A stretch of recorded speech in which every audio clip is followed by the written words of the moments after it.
कर अनुराग।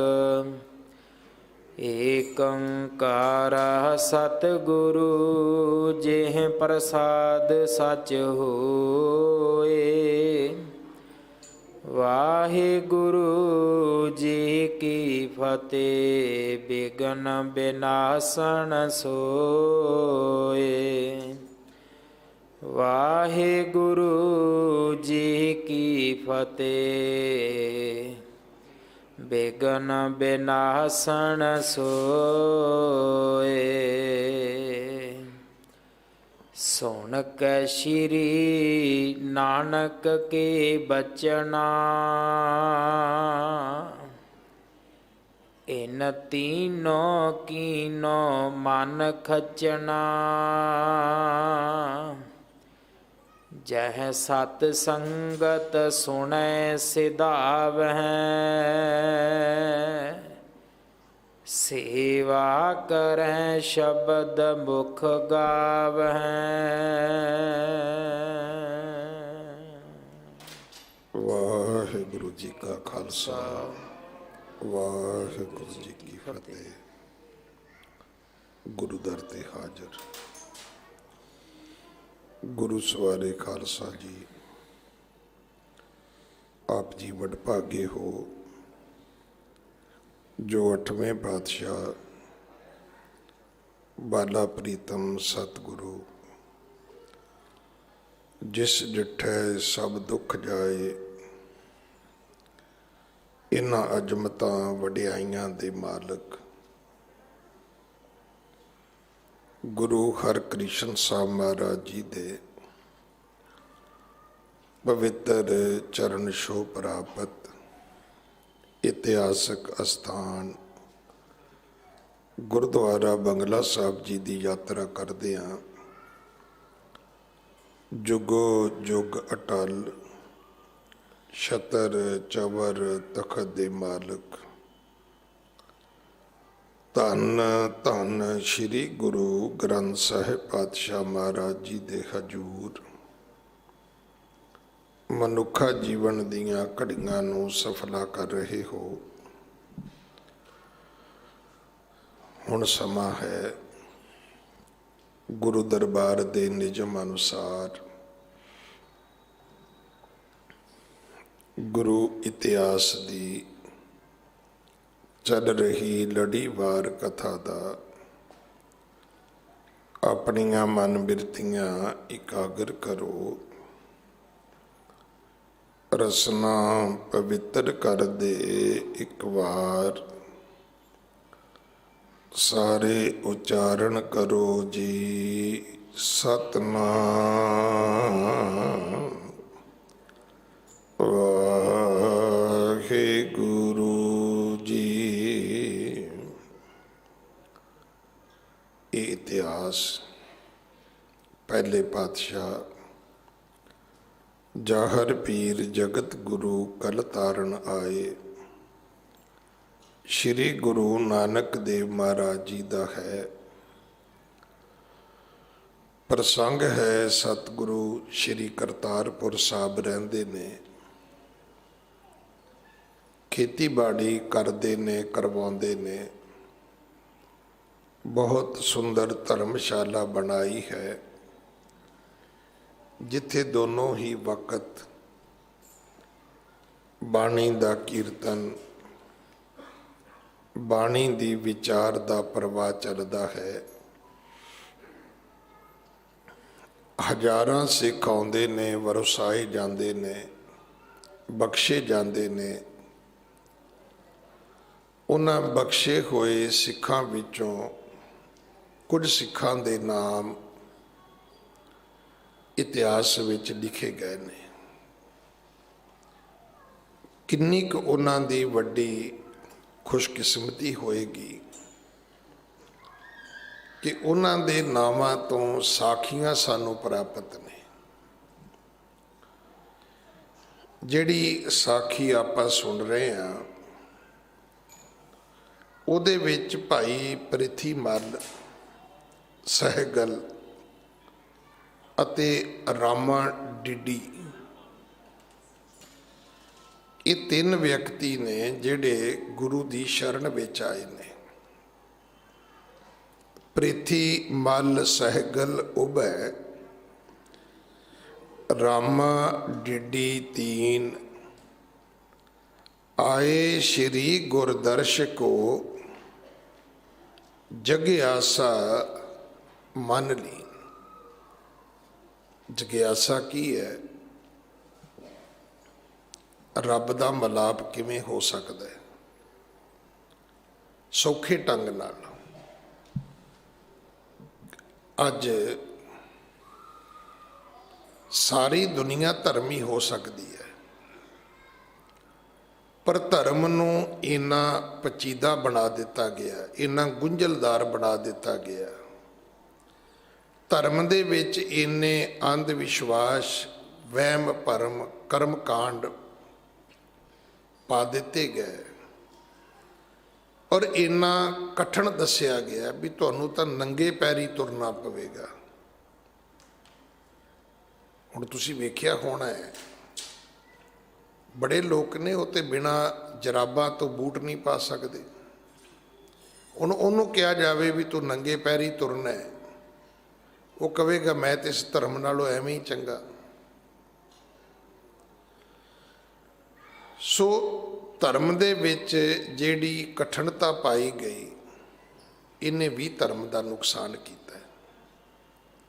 ਪ੍ਰਿੰਸੀਪਲ ਹਰਭਜਨ ਸਿੰਘ ਹੋਰੀ ਕਹਿੰਦੇ ਹੁੰਦੇ ਸੀ ਕਿ ਇੱਕ ਪੰਡਤ ਦੇ ਪੁੱਤਰ ਨੇ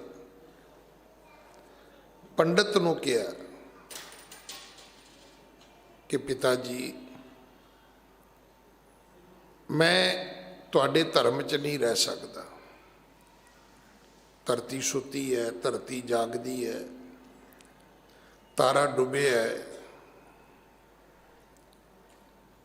ਇਹ ਦਿਨ ਸ਼ੁਭ ਨਹੀਂ, ਇਹ ਮੁਹੂਰਤ ਸ਼ੁਭ ਨਹੀਂ, ਇਹ ਸ਼ਗਨ ਹੈ, ਇਹ ਅਪਸ਼ਗਨ ਹੈ। ਮਤਲਬ ਇੱਥੋਂ ਤੱਕ ਵੀ ਵਹਿਮ ਭਰਮ ਹੈ ਵੀ ਹਵਾ ਕਿੱਧਰ ਦੀ ਵਗਦੀ ਹੈ। ਤੁਸੀਂ ਘਰੋਂ ਨਿਕਲੇ ਹੋ, ਹਵਾ ਅੱਗੋਂ ਆ ਰਹੀ ਹੈ, ਇਹ ਵੀ ਵੱਧ ਸਕਣੀ ਹੈ। ਖੋਤਾ ਹਿਣਕਿਆ, ਕਿਸੇ ਨੇ ਨਿਛ ਮਾਰਤੀ, ਬਿੱਲੀ ਨੇ ਰਾਹ ਕੱਟ ਦਿੱਤਾ। ਤੁਸੀਂ ਮੰਜੀ ਤੇ ਬੈਠੇ ਹੋ, ਤੁਹਾਡੇ ਸ਼ੂਜ਼ ਦਾ, ਤੁਹਾਡੀ ਜੁੱਤੀ ਦਾ ਪੈਰ ਮੂਧਾ ਹੋ ਗਿਆ, ਉਲਟਾ ਹੋ ਗਿਆ, ਪੁੱਠਾ ਹੋ ਗਿਆ, ਇਹ ਵੀ ਵੱਧ ਸਕਣੀ ਹੈ। ਤੁਸੀਂ ਬੈਠੇ ਹੋ, ਮੰਜੀ ਦੀ ਪੈਦ ਟੁੱਟ ਗਈ, ਇਹ ਬਹੁਤ ਵੱਡੀ ਵੱਧ ਸਕਣੀ ਹੈ। ਇਹ ਮਹੀਨਾ ਠੀਕ ਨਹੀਂ, ਇਹ ਦਿਨ ਠੀਕ ਨਹੀਂ। ਉਹ ਕਹਿਣ ਲੱਗਾ, ਪਿਤਾ ਜੀ ਮੈਂ ਤੁਹਾਡੇ ਧਰਮ 'ਚ ਨਹੀਂ ਰਹਿ ਸਕਦਾ। ਕਹਿੰਦਾ ਫਿਰ? ਕਹਿੰਦਾ ਮੈਂ ਤੇ ਮੁਸਲਮਾਨ ਬਣ ਜਾਣਾ ਹੈ।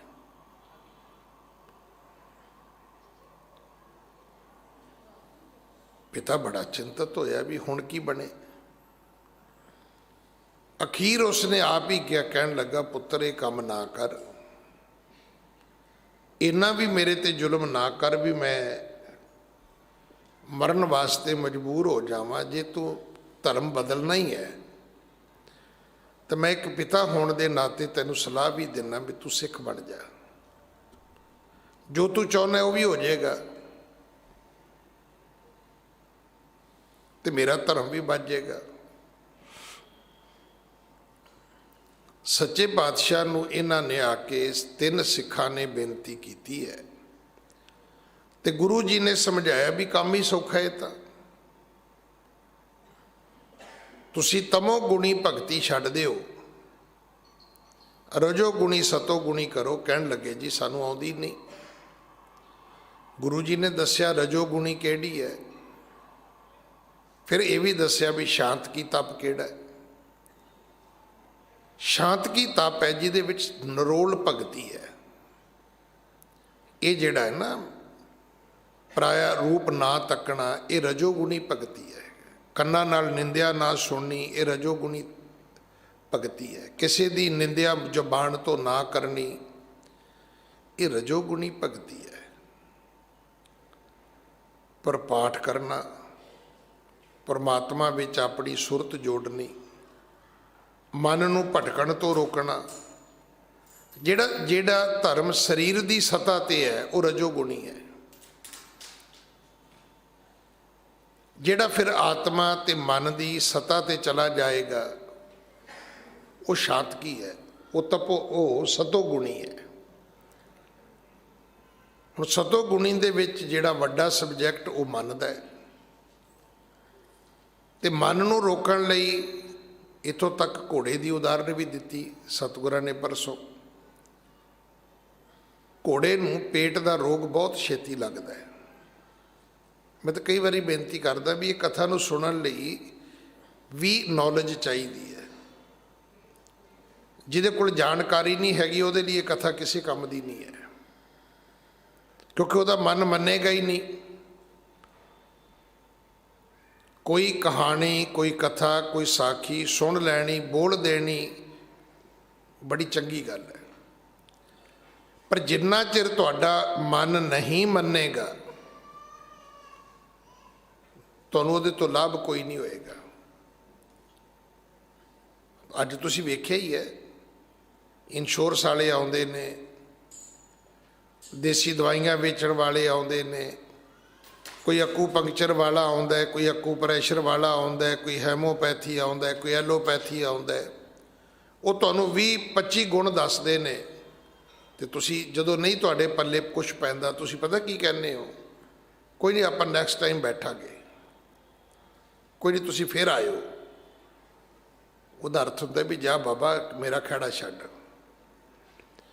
ਪਰ ਜੇ ਤੁਹਾਨੂੰ ਇੱਕ ਹੀ ਗੱਲ ਸਮਝ ਆ ਜਾਏ ਵੀ ਆਹ ਇੱਕ ਗੋਲੀ ਹੈ, ਇਹਦੇ ਨਾਲ ਇਹਦੇ 'ਚ ਵਿਟਾਮਿਨ ਨੇ, ਮਲਟੀ ਵਿਟਾਮਿਨ ਨੇ, ਤੁਹਾਡੀ ਤਾਕਤ ਠੀਕ ਹੋ ਜਾਏਗੀ, ਅੱਖਾਂ ਦੀ ਨਜ਼ਰ ਠੀਕ ਹੋ ਜਾਏਗੀ, ਕੰਨਾਂ ਦਾ ਸੁਣਨ ਦਾ ਠੀਕ ਹੋ ਜਾਏਗਾ, ਦੰਦਾਂ ਦੇ ਦਰਦ ਮੁੱਕ ਜਾਣਗੇ, ਹੱਡੀਆਂ ਦੀ ਕਮਜ਼ੋਰੀ ਮੁੱਕ ਜਾਏਗੀ, ਤੇ ਫਿਰ ਤੁਸੀਂ ਕਹੋਗੇ ਵੀ ਇਹਦੇ ਬਾਰੇ ਕੁਝ ਹੋਰ ਦੱਸ, ਕਿਉਂਕਿ ਉਹਦੀ ਤੁਹਾਨੂੰ ਸਮਝ ਆਉਣੀ ਸ਼ੁਰੂ ਹੋ ਗਈ। ਖਰੀਦਣਾ ਨਾ ਖਰੀਦਣਾ ਅਜੇ ਵੀ ਉਹ ਸਟੇਜ ਬਾਕੀ ਹੈ। ਜਿਸ ਗੱਲ ਦਾ ਤੁਹਾਨੂੰ ਸਮਝ ਆਏਗੀ ਤੁਹਾਨੂੰ ਉਹਦੇ 'ਚ ਇੰਟਰਸਟ ਹੋਏਗਾ। ਤੁਸੀਂ ਉਹਦੇ ਬਾਇਰ ਬਣੋ ਨਾ ਬਣੋ, ਉਹਦੇ ਖਰੀਦਕਾਰ ਬਣੋ ਨਾ ਬਣੋ, ਇੱਕ ਵੱਖਰਾ ਸਬਜੈਕਟ ਹੈ।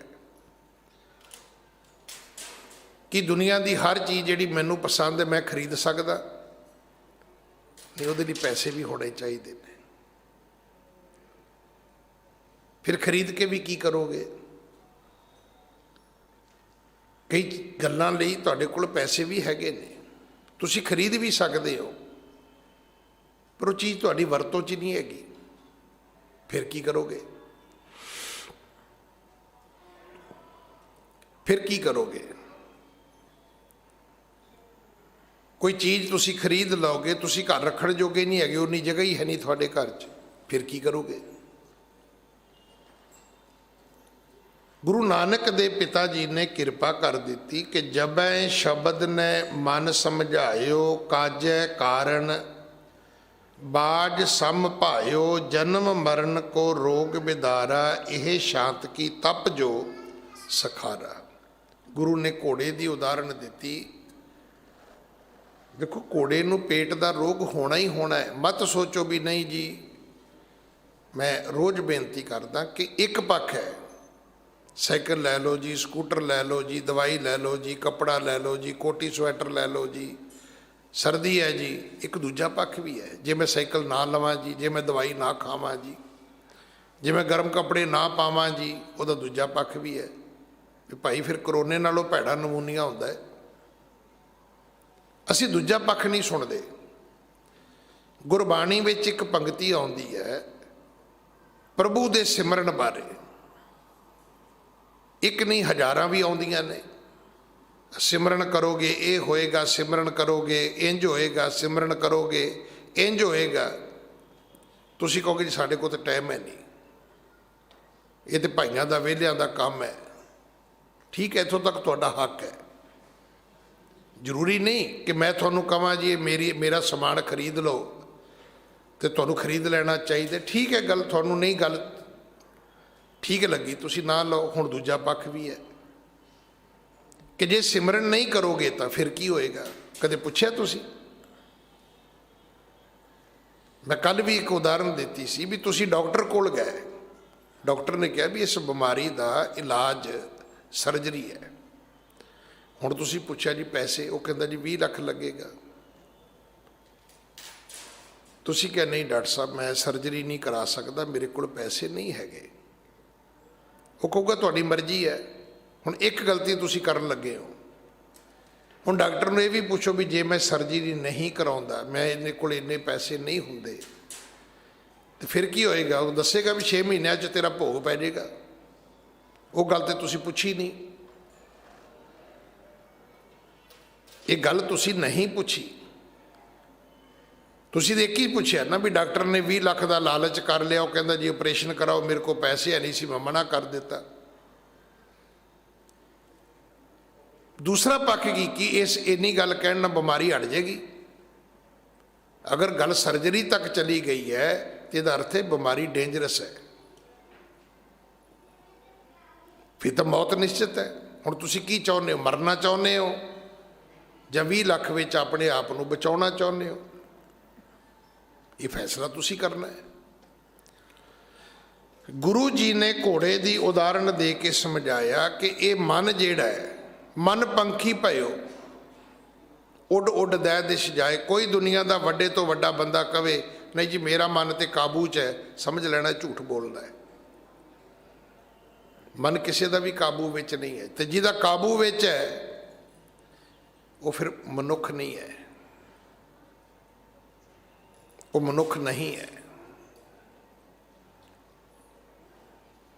ਜਿੰਨਾ ਚਿਰ ਮਨੁੱਖੀ ਸਤਾ ਤੇ ਅਸੀਂ ਜਿਉਨੇ ਆ, ਦੁੱਖ ਤੇ ਸੁੱਖ ਇਹ ਦੋ ਕੱਪੜੇ ਨੇ, ਹਰ ਬੰਦਾ ਪਾ ਕੇ ਚੱਲੇਗਾ। ਮਨ ਵੀ ਭਟਕੇਗਾ। ਇਹ ਸਾਰੀਆਂ ਮਨੁੱਖੀ ਅਲਾਮਤਾਂ ਸਾਡੇ ਸਰੀਰ ਵਿੱਚ ਆਉਣਗੀਆਂ। ਮਨੁੱਖੀ ਵਕਾਰ ਵੀ ਸਾਨੂੰ ਘੇਰਨਗੇ। ਹੁਣ ਤੁਸੀਂ ਮਨੁੱਖੀ ਸਰੀਰ ਵਿੱਚੋਂ ਕਥਾ ਸੁਣਨੀ ਹੈ ਤੇ ਹੁਣ ਸੁਣਨਾ। ਇਤਿਹਾਸ ਇਹ ਕਹਿੰਦਾ ਹੈ ਕਿ ਗੁਰੂ ਕਲਗੀਧਰ ਪਿਤਾ ਗੁਰੂ ਗੋਬਿੰਦ ਸਿੰਘ ਮਹਾਰਾਜ ਬੜੇ ਸੋਹਣੇ ਸਨ। ਇੱਕ ਬੀਬੀ ਨੇ, ਅਨੂਪ ਕੌਰ ਉਹਦਾ ਇਤਿਹਾਸ ਵਿੱਚ ਨਾਂ ਆਉਂਦਾ ਹੈ,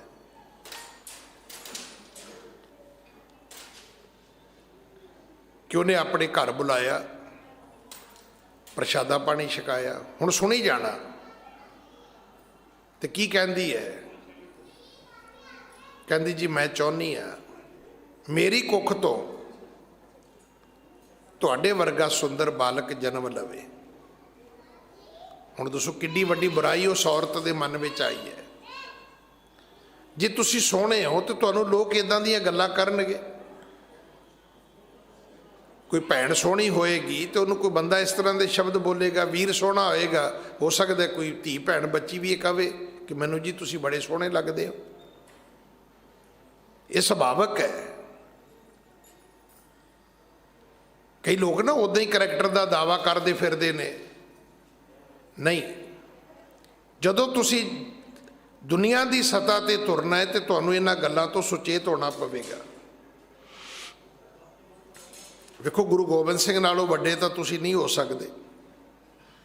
ਉਹਨਾਂ ਨੂੰ ਕਹਿਤਾ ਕਿਸੇ ਔਰਤ ਨੇ, ਕਹਿਣ ਲੱਗੀ ਜੀ ਮੈਂ ਚਾਹੁੰਦੀ ਹਾਂ ਮੇਰੀ ਕੁੱਖ ਤੋਂ ਤੁਹਾਡੇ ਵਰਗਾ ਸੋਹਣਾ ਬੱਚਾ ਜਨਮ ਲਵੇ। ਯੋਧਾ ਵੀ ਹੋਵੇ, ਸੂਰਬੀਰ ਵੀ ਹੋਵੇ, ਸੋਹਣਾ ਵੀ ਹੋਵੇ, ਉਹਦੀ ਮਾਨ ਪ੍ਰਤਿਸ਼ਠਾ ਵੀ ਹੋਵੇ। ਤੇ ਹੁਣ ਉੱਥੇ ਕੀ ਹੋਣਾ ਚਾਹੀਦਾ ਹੈ? ਗੁਰੂ ਕਲਗੀਧਰ ਪਿਤਾ ਕਹਿੰਦੇ ਕਿ ਬੀਬਾ ਤੂੰ ਮੇਰੇ ਵਰਗਾ ਪੁੱਤਰ ਚਾਹੁੰਦੀ ਹੈ। ਉਹਨੇ ਸੋਚਿਆ ਵੀ ਗੱਲ ਬਣ ਗਈ, ਵੀ ਮੇਰੇ ਮਨ ਵਿੱਚ ਜੋ ਗੱਲ ਹੈ ਉਹ ਇਹਨਾਂ ਨੇ ਮੰਨ ਲੈਣੀ ਹੈ ਮੇਰੀ। ਕਹਿਣ ਲੱਗੀ ਹਾਂ। ਪਤਾ ਗੁਰੂ ਗੋਬਿੰਦ ਸਿੰਘ ਜੀ ਨੇ ਕੀ ਕਿਹਾ? ਕਹਿਣ ਲੱਗੇ ਮੈਂ ਹੀ ਤੁਹਾਨੂੰ ਮਾਂ ਕਹਿ ਦਿੰਦਾ, ਤੁਸੀਂ ਮੈਨੂੰ ਆਪਣਾ ਪੁੱਤ ਸਮਝ ਲਓ। ਮੈਂ ਤੁਹਾਨੂੰ ਮਾਂ ਕਹਿ ਦਿੰਦਾ ਤੇ ਅੱਜ ਤੋਂ ਬਾਅਦ ਤੁਸੀਂ ਮੈਨੂੰ ਆਪਣਾ ਪੁੱਤਰ ਮੰਨ ਲਓ, ਗੱਲ ਖਤਮ ਹੋ ਗਈ। ਵੇਖੋ ਤੁਸੀਂ ਧਰਤੀ ਤੇ ਤੁਰੋਗੇ ਤੇ ਵਿਸ਼ੇ ਵਕਾਰਾਂ ਨੇ ਤੁਹਾਡਾ ਰਸਤਾ ਰੋਕਣਾ ਹੀ ਰੋਕਣਾ ਹੈ। ਜੇ ਲਕਸ਼ਮਣ ਨੇ ਰਾਵਣ ਦੀ ਭੈਣ ਦਾ ਨੱਕ ਕੱਟਿਆ ਤੇ ਤੁਸੀਂ ਕੀ ਸੋਚਦੇ ਵੀ ਉਹ ਉਹਦੀ ਭੈਣ ਨੂੰ ਲਾਈ ਕਰਦਾ ਸੀ? ਨਾ, ਉਹਦੀ ਭੈਣ ਨੇ ਲਾਈਕ ਕੀਤਾ ਉਸ ਨੂੰ, ਉਹਨੇ ਉਹਦਾ ਨੱਕ ਕੱਟ ਦਿੱਤਾ। ਇਹ ਗੱਲਾਂ ਸਮਾਜ ਦਾ ਇੱਕ ਹਿੱਸਾ ਨੇ, ਤੁਹਾਡੀ ਜ਼ਿੰਦਗੀ ਦਾ ਵੀ ਹਿੱਸਾ ਨੇ। ਧਰਮ ਦੀ ਦੁਨੀਆ ਦੇ ਵਿੱਚ ਇਹ ਗੱਲਾਂ ਬਹੁਤ ਦ੍ਰਿੜਤਾ ਨਾਲ ਸਮਝਾਈਆਂ ਗਈਆਂ ਨੇ। ਜਿਹੜੀ ਘੋੜੇ ਦੀ ਉਦਾਹਰਨ ਦਿੱਤੀ ਹੈ ਬੜੀ ਖੂਬਸੂਰਤ ਹੈ ਵੀ ਘੋੜੇ ਨੂੰ ਪੇਟ ਦਾ ਰੋਗ ਹੋਣਾ ਹੀ ਹੋਣਾ ਹੈ। ਬੰਦਿਆ ਤੈਨੂੰ ਵਿਸ਼ੇ ਵਿਕਾਰਾਂ ਨੇ ਘੇਰਨਾ ਹੀ ਘੇਰਨਾ ਹੈ। ਇਹਨਾਂ 3 ਸਿੱਖਾਂ ਨੂੰ ਸਮਝ ਆ ਗਈ ਭਗਤੀ ਦੀ। ਇੱਥੋਂ ਹੀ ਅੱਜ ਦੀ ਕਥਾ ਆਰੰਭ ਹੈ। ਹਾਂਜੀ। ਸੁਣ ਕਹਿ ਸ਼੍ਰੀ ਨਾਨਕ ਕੇ ਬਚਨਾ, ਇਹ ਤੀਨੋ ਕੀਨੋ ਮਨ ਖਚਣਾ। ਤਿੰਨਾਂ ਨੇ ਗੁਰੂ ਦੇ ਬਚਨ ਸੁਣੇ, ਤਿੰਨਾਂ ਨੂੰ ਗੁਰੂ ਦੇ ਬਚਨਾਂ ਦੀ ਸਮਝ ਆਈ, ਤਿੰਨਾਂ ਨੇ ਗੁਰੂ ਦੇ ਬਚਨਾਂ ਦੀ ਕਮਾਈ ਸ਼ੁਰੂ ਕਰ ਦਿੱਤੀ। ਵੇਖੋ ਬੱਸ ਦੇ ਵਿੱਚ ਵੀ ਗੋਲੀਆਂ ਤੇ ਪੈਨ ਤੇ ਸੁਰਮਾ ਵੇਚਣ ਵਾਲਾ ਬੰਦਾ ਬੜਾ ਪ੍ਰਚਾਰ ਕਰਦਾ। ਸਾਰੀ ਦੁਨੀਆ ਕੋਈ ਨਹੀਂ ਖਰੀਦੀ, ਮਤ ਸੋਚਣਾ। ਹੁਣ ਕਈ ਮੈਨੂੰ ਵੀ ਕਹਿੰਦੇ ਗਿਆਨੀ ਜੀ ਤੁਸੀਂ ਰੋਜ਼ ਹੀ ਬੋਲਦੇ, ਤੁਹਾਡੀ ਕਿਹੜਾ ਲੋਕ ਮੰਨਦੇ ਨੇ। ਤੇ ਮੈਂ ਕਿਹਾ ਮੈਨੂੰ ਸੋਚਣਾ ਵੀ ਕਿਉਂ ਚਾਹੀਦਾ ਕਿ ਦੁਨੀਆ ਮੇਰੀ ਮੰਨੇ। ਮੈਂ ਜਿਸ ਗੁਰੂ ਦਾ ਚੌਂਕੀਦਾਰ ਹਾਂ, ਉਸ ਮੇਰੇ ਗੁਰੂ ਨੇ ਕਦੋਂ ਕਿਹਾ ਦੁਨੀਆ ਨੂੰ? ਕਦੋਂ ਗੁਰੂ ਨਾਨਕ ਸਾਹਿਬ ਨੇ ਕਿਹਾ ਕਿ ਭਾਈ ਤੈਨੂੰ ਮੇਰੀ ਗੱਲ ਮੰਨਣੀ ਪਏਗੀ? ਨਹੀਂ, ਮਰਦਾਨੇ ਨੂੰ ਕਿਹਾ, ਮਰਦਾਨਿਆ ਜੇ ਤੂੰ ਅਸਾਂ ਦੀ ਸੰਗਤ ਕਰਨੀ ਹੈ ਫੈਸਲਾ ਤੇਰਾ ਹੈ। ਅਕਬਰ ਨੂੰ ਗੁਰੂ ਅਮਰਦਾਸ ਨੇ ਕਿਹਾ ਵੀ ਜੇ ਤੂੰ ਸਾਡੀ ਸੰਗਤ ਕਰਨੀ ਹੈ ਫਿਰ ਤੈਨੂੰ ਪੰਗਤ ਕਰਨੀ ਹੋਏਗੀ। ਨਹੀਂ, ਪੰਗਤ ਕਰਨੀ ਜ਼ਰੂਰੀ ਨਹੀਂ ਹੈ, ਤੇਰੀ ਮਰਜ਼ੀ ਹੈ। ਪਰ ਜੇ ਸਾਡੇ ਦਰਸ਼ਨ ਕਰਨੇ ਨੇ ਤੇ ਪੰਗਤ ਵਿੱਚ ਫਿਰ ਲੰਗਰ ਜ਼ਰੂਰ ਛਕਣਾ ਪਏਗਾ। ਤੂੰ ਸਾਡੇ ਦਰਸ਼ਨ ਨਹੀਂ ਕਰਨਾ ਚਾਹੁੰਦਾ ਤੇ ਫਿਰ ਲੰਗਰ ਦੀ ਵੀ ਕੋਈ ਲੋੜ ਨਹੀਂ। ਗੁਰੂ ਨੇ ਕਿਹਾ ਵੀ ਜਿਹਨੇ ਮੇਰਾ ਸਿੱਖ ਬਣਨਾ ਉਹਨੂੰ ਚਰਨ ਪੌੜ ਲੈਣੀ ਜ਼ਰੂਰੀ ਹੈ। ਜਿਹੜਾ ਕਵੇ ਜੀ ਮੈਂ ਗੁਰੂ ਗੋਬਿੰਦ ਸਿੰਘ ਦਾ ਸਿੰਘ ਆ ਤੇ ਫਿਰ ਕਵੇ ਜੀ ਮੈਂ ਖੰਡੇ ਬਾਟੇ ਦੀ ਪੌੜ ਵੀ ਨਹੀਂ ਲੈਣੀ, ਦੋ ਗੱਲਾਂ ਨਹੀਂ ਹੋਣੀਆਂ। ਜਦ ਤੂੰ ਕੱਚਾ ਪਿੱਲਾ ਤੁਰਿਆ ਫਿਰ ਕੀ ਫਰਕ ਪੈਂਦਾ? ਪਰ ਜੇ ਗੁਰੂ ਦਾ ਸਿੰਘ ਖਵਾਉਣਾ ਹੈ ਫਿਰ ਤੈਨੂੰ ਅੰਮ੍ਰਿਤ ਛਕਣਾ ਹੋਏਗਾ। ਇਹ ਫੈਸਲਾ ਤੁਸੀਂ ਕਰਨਾ ਹੈ। ਗੁਰੂ ਦੇ ਬਚਨ ਸੁਣੇ, ਤਿੰਨਾਂ ਸਿੱਖਾਂ ਨੇ ਬਚਨ ਕਮਾਉਣੇ ਸ਼ੁਰੂ ਕਰ ਦਿੱਤੇ। ਹਾਂਜੀ।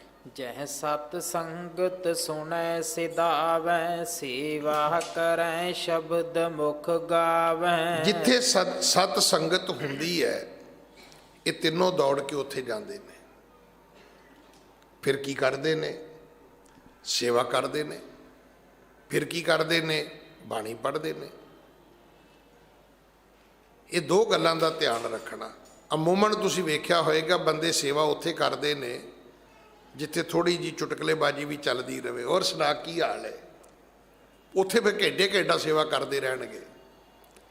ਤੇ ਜਿੱਥੇ ਇੱਕ ਅੱਧੀ ਮਾਈ ਆ ਜਾਵੇ ਨਾ ਵੀ ਬੋਲੋ ਜੀ ਸਤਨਾਮ ਵਾਹਿਗੁਰੂ, ਮੇਰੇ ਵਰਗੇ ਖਿਸਕ ਜਾਂਦੇ ਨੇ ਵੀ ਇਹਨੇ ਤੇ ਫੋਨ ਵੀ ਨਹੀਂ ਸੁਣ ਦੇਣਾ।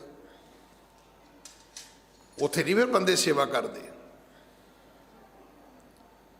ਧਰਮ ਦਾ ਇਹ ਪਾਠ ਹੈ, ਜਿੰਨਾ ਚਿਰ ਸੇਵਾ ਕਰਨੀ ਉਹਨਾਂ ਚਿਰ ਸਿਮਰਨ ਵੀ ਕਰੋ। ਇਹ ਨਹੀਂ ਨਾ ਵੀ ਲੰਗਰ ਵੀ ਪਕਾਈ ਜਾਓ ਤੇ ਨਾਲ ਨਾਲ ਬੁਰਾ ਭਲਾ ਵੀ ਬੋਲੀ ਜਾਓ, ਉਹ ਨਹੀਂ ਹੋਣਾ। ਹੁਣ ਤੁਸੀਂ ਕਹੋਗੇ ਅੱਜ ਕੱਲ੍ਹ ਨਹੀਂ, ਅੱਜ ਕੱਲ੍ਹ ਦਾ ਤੇ ਮੈਨੂੰ ਪਤਾ ਨਹੀਂ, ਪਰ ਅੱਜ ਕੱਲ੍ਹ ਤੋਂ 30-35 ਸਾਲ ਪਹਿਲਾਂ ਜਿੱਥੇ ਮਾਈਆਂ ਲੋਹ ਤੇ ਰੋਟੀ ਪਕਾਉਂਦੀਆਂ ਸੀ ਉਹ ਸ਼ਬਦ ਪੜ੍ਹਦੀਆਂ ਹੁੰਦੀਆਂ ਸੀ। ਅਜੇ ਵੀ ਹਜੂਰ ਸਾਹਿਬ ਟਰੱਕ ਜਾਂਦੇ ਨੇ, ਪਰ ਅੱਜ ਤੋਂ 30-35-40 ਸਾਲ ਪਹਿਲਾਂ ਤੇ ਹੁੰਦਾ ਸੀ ਵੀ ਜਿਹੜਾ ਟਰੱਕ ਲੈਂਦਾ ਸੀ ਨਾ ਉਹ ਹਜੂਰ ਸਾਹਿਬ ਨਾ ਜਾਵੇ, ਪਟਨਾ ਸਾਹਿਬ ਜਾਵੇ, ਪਟਨਾ ਸਾਹਿਬ ਨਾ ਜਾਵੇ, ਅਨੰਦਪੁਰ ਸਾਹਿਬ ਜਾਵੇ। ਮੈਂ ਤਾਂ ਇੱਥੋਂ ਤੱਕ ਵੇਖਿਆ ਟਰੈਕਟਰ ਟਰਾਲੀ ਲੈਣ ਵਾਲੇ ਵੀ ਸੁੱਖ ਲੈਂਦੇ ਸੀ ਵੀ ਹੋਰ ਨਹੀਂ ਤੇ ਮੁਕਤਸਰ ਸਾਹਿਬ ਮੱਸਿਆ ਤੇ ਹੀ ਜਾਵਾਂਗੇ। ਪਰ ਗੱਲਾਂ ਕਰਦਾ ਕੋਈ ਨਹੀਂ ਸੀ ਜਾਂਦਾ ਹੁੰਦਾ। ਤੇ ਸ਼ਰਤ ਇੱਕੋ ਹੀ ਹੁੰਦੀ ਸੀ ਵੀ ਭਾਈ ਜੇ ਸਾਡੇ ਨਾਲ ਜਾਣਾ ਤੇ ਸਾਰੇ ਰਾਹ ਬਾਣੀ ਪੜ੍ਹਨੀ ਪੈਣੀ ਹੈ। ਵੇਖੋ ਯਾਤਰਾ ਦਾ ਤੇ ਇਹੀ ਅਰਥ ਹੈ, ਪਰ ਹੁਣ ਯਾਤਰਾ ਦਾ ਅਰਥ ਹੈ ਵੀ ਯਾਤਰਾ ਵਾਲੀ ਬੱਸ ਤੇ ਡੱਬੀ ਤਾਸ਼ ਵਾਲੀ। ਹੁਣ ਦੋ ਗੱਲਾਂ ਬਣ ਗਈਆਂ ਕਿਵੇਂ? ਪੱਤੇ ਤੇ ਪੱਤਾ ਮਾਰਦੇ ਕਿਹੜੀ ਯਾਤਰਾ ਕਰੋਗੇ ਤੁਸੀਂ? ਪੱਤੇ ਸੁੱਟਣੇ ਜਵਾਰੀਆਂ ਦਾ ਕੰਮ ਹੈ, ਯਾਤਰੀਆਂ ਦਾ ਕੰਮ ਇਹ ਨਹੀਂ ਹੈ। ਜਿਹੜੇ ਰੱਬ ਦੇ ਘਰ ਦੇ ਯਾਤਰੂ ਨੇ ਉੱਥੇ ਤਾਂ ਭਾਈ ਫਿਰ ਤੁਹਾਨੂੰ ਬਾਣੀ ਪੜ੍ਹਦੇ ਜਾਣਾ ਪਏਗਾ। ਇਹ ਤਿੰਨੋਂ ਸਿੱਖ ਜਿੱਥੇ ਸੰਗਤ ਹੁੰਦੀ ਉੱਥੇ ਜਾਂਦੇ ਨੇ, ਜਾ ਕੇ ਸੇਵਾ ਕਰਦੇ ਨੇ ਤੇ ਬਾਣੀ ਪੜ੍ਹਦੇ ਨੇ। ਹੁਣ ਤੁਸੀਂ ਇਹ ਵੀ ਸੋਚਿਆ ਹੋਣਾ ਕਿ ਬਾਣੀ ਪੜ੍ਹਦਿਆਂ ਸੇਵਾ ਕਿਵੇਂ ਹੋ ਸਕਦੀ ਹੈ? ਸੇਵਾ ਹੱਥਾਂ ਨਾਲ ਹੁੰਦੀ ਹੈ, ਬਾਣੀ ਮੂੰਹ ਨਾਲ ਪੜ੍ਹੀ ਦੀ ਹੈ। ਇਹ ਤਾਂ ਦੋਵੇਂ ਗੱਲਾਂ ਹੀ ਵੱਖਰੀਆਂ ਵੱਖਰੀਆਂ ਨੇ। ਇਹ ਦੋਨੋਂ ਹੀ ਗੱਲਾਂ ਵੱਖਰੀਆਂ ਨੇ। ਹੱਥਾਂ ਨਾਲ ਨਾਮ ਨਹੀਂ ਜਪਿਆ ਜਾ ਸਕਦਾ ਤੇ ਮੂੰਹ ਨਾਲ ਸੇਵਾ ਨਹੀਂ, ਮੂੰਹ ਨਾਲ ਗੱਲਾਂ ਹੀ ਹੋ ਸਕਦੀਆਂ ਨੇ। ਮੇਰੇ ਅੱਗੋਂ ਇੱਥੇ ਬਹਿ ਕੇ ਜਿੰਨੀਆਂ ਮਰਜ਼ੀ ਕਰ ਲਿਆ ਕਰੋ। ਜਦੋਂ ਸੇਵਾ ਕਰੋਗੇ ਫਿਰ ਹੱਥਾਂ ਨਾਲ ਹੀ ਕਰੋਗੇ ਤੁਸੀਂ। ਹਾਂਜੀ। ਇਸ ਬਿਦ ਕੀਨ ਸ਼ਬਦ ਅਭਿਆਸਾ, ਨਿਜ ਸਰੂਪ ਭਾ ਗਿਆਨ ਪ੍ਰਕਾਸ਼ਾ। ਇੰਜ ਉਹਨਾਂ ਤਿੰਨਾਂ ਨੇ ਨਿਜ ਅਭਿਆਸ ਕੀਤਾ, ਉਹਨਾਂ ਦੇ ਅੰਦਰ ਗੁਰੂ ਦੇ ਸ਼ਬਦ ਦਾ ਪ੍ਰਕਾਸ਼ ਹੋਇਆ। ਸ਼ਬਦ ਆਪਣੇ ਆਪ ਦੇ ਵਿੱਚ ਇੱਕ ਗਿਆਨ ਹੈ। ਹੁਣ ਤੁਸੀਂ ਕਹੋਗੇ ਜੀ ਨਹੀਂ, ਤਾਂ ਮੈਂ ਕਹਾਂਗਾ ਹਾਂ। ਜਦੋਂ ਤੁਸੀਂ ਨੈਵੀਗੇਸ਼ਨ ਖੋਲ੍ਹਦੇ ਹੋ ਆਪਣੇ ਮੋਬਾਈਲ ਦਾ, ਅੱਜ ਕੱਲ੍ਹ ਗੱਡੀਆਂ 'ਚ ਵੀ ਆ ਗਿਆ, ਹੁਣ ਤੁਸੀਂ ਕਿਹਨੂੰ ਫਾਲੋ ਕਰਦੇ ਹੋ? ਤੁਸੀਂ ਸੜਕ ਤੇ ਜਾ ਰਹੇ ਹੋ, ਤੁਸੀਂ ਕਿਹਨੂੰ ਫਾਲੋ ਕਰਦੇ ਹੋ? ਸਾਈਨ ਬੋਰਡ, ਸਾਈਨ ਬੋਰਡ ਤੇ ਕੀ ਲਿਖਿਆ ਹੈ? ਸ਼ਬਦ। ਨੈਵੀਗੇਸ਼ਨ 'ਚ ਕੀ ਲਿਖਿਆ ਹੈ? ਸ਼ਬਦ। ਉਹ ਜਿਹੜਾ ਕੰਪਿਊਟਰ ਬੋਲਦਾ ਉਹ ਕੀ ਹੈ? ਉਹ ਵੀ ਸ਼ਬਦ। ਹਰ ਜਗ੍ਹਾ ਤੇ ਉਹ ਤੀਰਾਂ ਦੇ ਨਿਸ਼ਾਨ, ਐਰੋ ਤਾਂ ਨਹੀਂ ਬਣੇ ਹੋਏ ਨਾ। ਜਿੱਥੇ ਐਰੋ ਦਾ ਨਿਸ਼ਾਨ ਬਣਿਆ ਉੱਥੇ ਵੀ ਕੋਈ ਨਾ ਕੋਈ ਸ਼ਬਦ ਲਿਖਿਆ ਹੋਇਆ। ਹੁਣ ਇਹ ਗੱਲ ਸਮਝ ਲਓ ਕਿ ਸ਼ਬਦ ਹੀ ਗਿਆਨ ਹੈ। ਤੁਸੀਂ 7 ਸਮੁੰਦਰ ਪਾਰ ਬੱਚੇ ਭੇਜੇ ਨੇ ਸਿਰਫ ਸ਼ਬਦ ਵਾਸਤੇ। ਕਿਹੜੀ ਯੂਨੀਵਰਸਿਟੀ, ਕਿਹੜਾ ਦੁਨੀਆ ਦਾ ਕਾਲਜ ਹੈ ਜਿਹੜਾ ਕੁਝ ਹੋਰ ਕਰਦਾ? ਉੱਥੇ ਜਾ ਕੇ ਬੱਚੇ ਤੁਹਾਡੇ ਪੇੜ ਫਿਰ ਪੜ੍ਹਦੇ ਨੇ ਤੇ ਉਹ ਕੀ ਨੇ? ਉਹ ਤਾਂ ਅੱਖਰ ਹੀ ਨੇ। ਅਸਲ 'ਚ ਗਿਆਨ ਹੈ ਹੀ ਅੱਖਰਾਂ ਵਿੱਚ ਹੈ। ਜਦੋਂ ਗੁਰੂ ਦੀ ਬਾਣੀ ਦੀ ਗੱਲ ਆਉਂਦੀ ਉਦੋਂ ਅਸੀਂ ਕਮਲੇ ਰਮਲੇ ਹੋ ਜਾਂਦੇ ਆ। ਉਦੋਂ ਨਹੀਂ ਸੋਚਦੇ ਵੀ ਇਹਦੇ 'ਚ ਗਿਆਨ ਹੈਗਾ ਤੇ ਇਹਨੂੰ ਸਾਨੂੰ ਪੜ੍ਹਨਾ ਚਾਹੀਦਾ ਹੈ। ਨਹੀਂ, ਦੂਜੀ ਦੀ ਪੜ੍ਹਾਈ 'ਚ ਵੀ ਜ਼ਰੂਰੀ ਹੈ, ਤੀਜੀ ਦੀ ਵੀ ਜ਼ਰੂਰੀ, ਚੌਥੀ ਪੰਜਵੀਂ ਦੀ ਵੀ ਜ਼ਰੂਰੀ ਹੈ, ਗ੍ਰੈਜੂਏਸ਼ਨ ਵੀ ਜ਼ਰੂਰੀ ਹੈ, ਪੋਸਟ ਗ੍ਰੈਜੂਏਸ਼ਨ ਵੀ ਜ਼ਰੂਰੀ ਹੈ, ਮਾਸਟਰ ਵੀ ਜ਼ਰੂਰੀ ਹੈ। ਜੇ ਉਹਦੇ 'ਚ ਗਿਆਨ ਹੈ ਤੇ ਗੁਰਬਾਣੀ 'ਚ ਗਿਆਨ ਨਹੀਂ ਹੈਗਾ। ਗਿਆਨ ਸ਼ਬਦ ਵਿੱਚ ਹੈ। ਸ਼ਬਦ ਗੁਰ ਪੀਰਾ, ਗਹਿਰ ਗੰਭੀਰਾ, ਬਿਨ ਸ਼ਬਦੇ ਜਗ ਬਉਰਾਨ। ਅਣਪੜ੍ਹ ਕਮਲਾ ਹੁੰਦਾ, ਪੜ੍ਹਿਆ ਲਿਖਿਆ ਕਮਲਾ ਨਹੀਂ ਹੁੰਦਾ। ਪੜ੍ਹਿਆ ਲਿਖਿਆ ਤੇ ਮੂਰਖ ਹੋ ਸਕਦਾ ਹੈ, ਕਮਲਾ ਨਹੀਂ ਹੁੰਦਾ।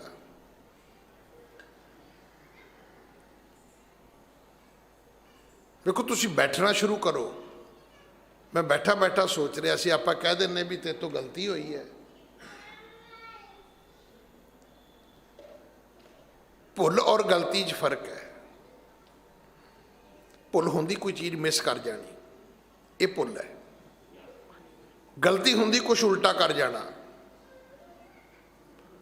ਚਾਹ ਦੀ ਜਗ੍ਹਾ ਪਾਣੀ ਪਾ ਦਿਓਗੇ, ਇਹ ਤੁਹਾਡੀ ਗਲਤੀ ਹੈ। ਤੁਸੀਂ ਕੱਪ 'ਚ ਚਾਹ ਨਹੀਂ ਪਾ ਸਕੇ, ਇਹ ਤੁਹਾਡੀ ਭੁੱਲ ਹੈ ਕਿ ਤੁਸੀਂ ਕੱਪ ਉੱਦਾਂ ਹੀ ਫੜ ਕੇ ਲੈ ਆਏ, ਚਾਹ ਤੇ ਹੈ ਹੀ ਨਹੀਂ ਉਹਦੇ 'ਚ, ਇਹ ਭੁੱਲ ਹੋ ਗਈ। ਮੈਂ ਤੁਹਾਨੂੰ ਪੈਸੇ ਦੇਣ ਗਿਆ, ਗੱਲਾਂ ਗੁੱਲਾਂ ਕਰਕੇ ਚਾਹ ਪੀ ਕੇ ਮੁੜ ਆਇਆ, ਇਹ ਭੁੱਲ ਗਿਆ ਵੀ ਪੈਸੇ ਤੇ ਮੈਂ ਦਿੱਤੇ ਹੀ ਨਹੀਂ। ਪਰ ਪੈਸੇ ਦੇਣ ਗਿਆ ਮੈਂ ਤੁਹਾਨੂੰ 50,000 ਤੇ ਵਿੱਚੋਂ 4 ਨੋਟ ਕੱਢ ਲਏ, ਉਹ ਮੇਰੀ ਭੁੱਲ ਨਹੀਂ, ਉਹ ਮੇਰੀ ਗਲਤੀ ਹੈ, ਕਿਉਂਕਿ ਉਹਦੇ 'ਚੋਂ ਮੈਂ ਪੈਸੇ ਚੋਰੀ ਕੀਤੇ ਨੇ। ਪਰ ਮੈਂ ਤੁਹਾਨੂੰ 50,000 ਦੇਣ ਗਿਆ, ਮੈਂ ਤੁਹਾਨੂੰ ਗੱਟੀ ਦਿੱਤੀ ਹੈ, ਤੁਸੀਂ ਰੱਖ ਲਈ ਹੈ। ਤੁਹਾਡਾ ਮਗਰੋਂ ਫੋਨ ਆਇਆ, ਵੀਰ ਜੀ ਉਹਦੇ 'ਚ ਇੱਕ ਨੋਟ ਘੱਟ ਹੈ। ਤੁਸੀਂ ਕੀ ਕਿਹਾ? ਕੋਈ ਗੱਲ ਨਹੀਂ ਜੀ, ਗਿਣਨ ਵਿੱਚ ਭੁੱਲ ਹੋ ਗਈ ਹੋਏਗੀ। ਗਲਤੀ ਤਾਂ ਸੀ ਜੇ ਉਹਦੇ 'ਚੋਂ ਕੱਢੇ ਹੁੰਦੇ ਤਾਂ। ਭੁੱਲ ਇਸ ਕਰਕੇ ਹੈ ਵੀ ਗਿਣਤੀ 'ਚ ਫਰਕ ਲੱਗ ਗਿਆ ਹੋਏਗਾ। ਕੋਈ ਨਹੀਂ ਵੀਰ ਜੀ, ਮੈਂ 500 ਭੇਜ ਦਿਆਂਗਾ। ਭੁੱਲ ਔਰ ਗਲਤੀ ਵਿੱਚ ਵੀ ਫਰਕ ਹੈ।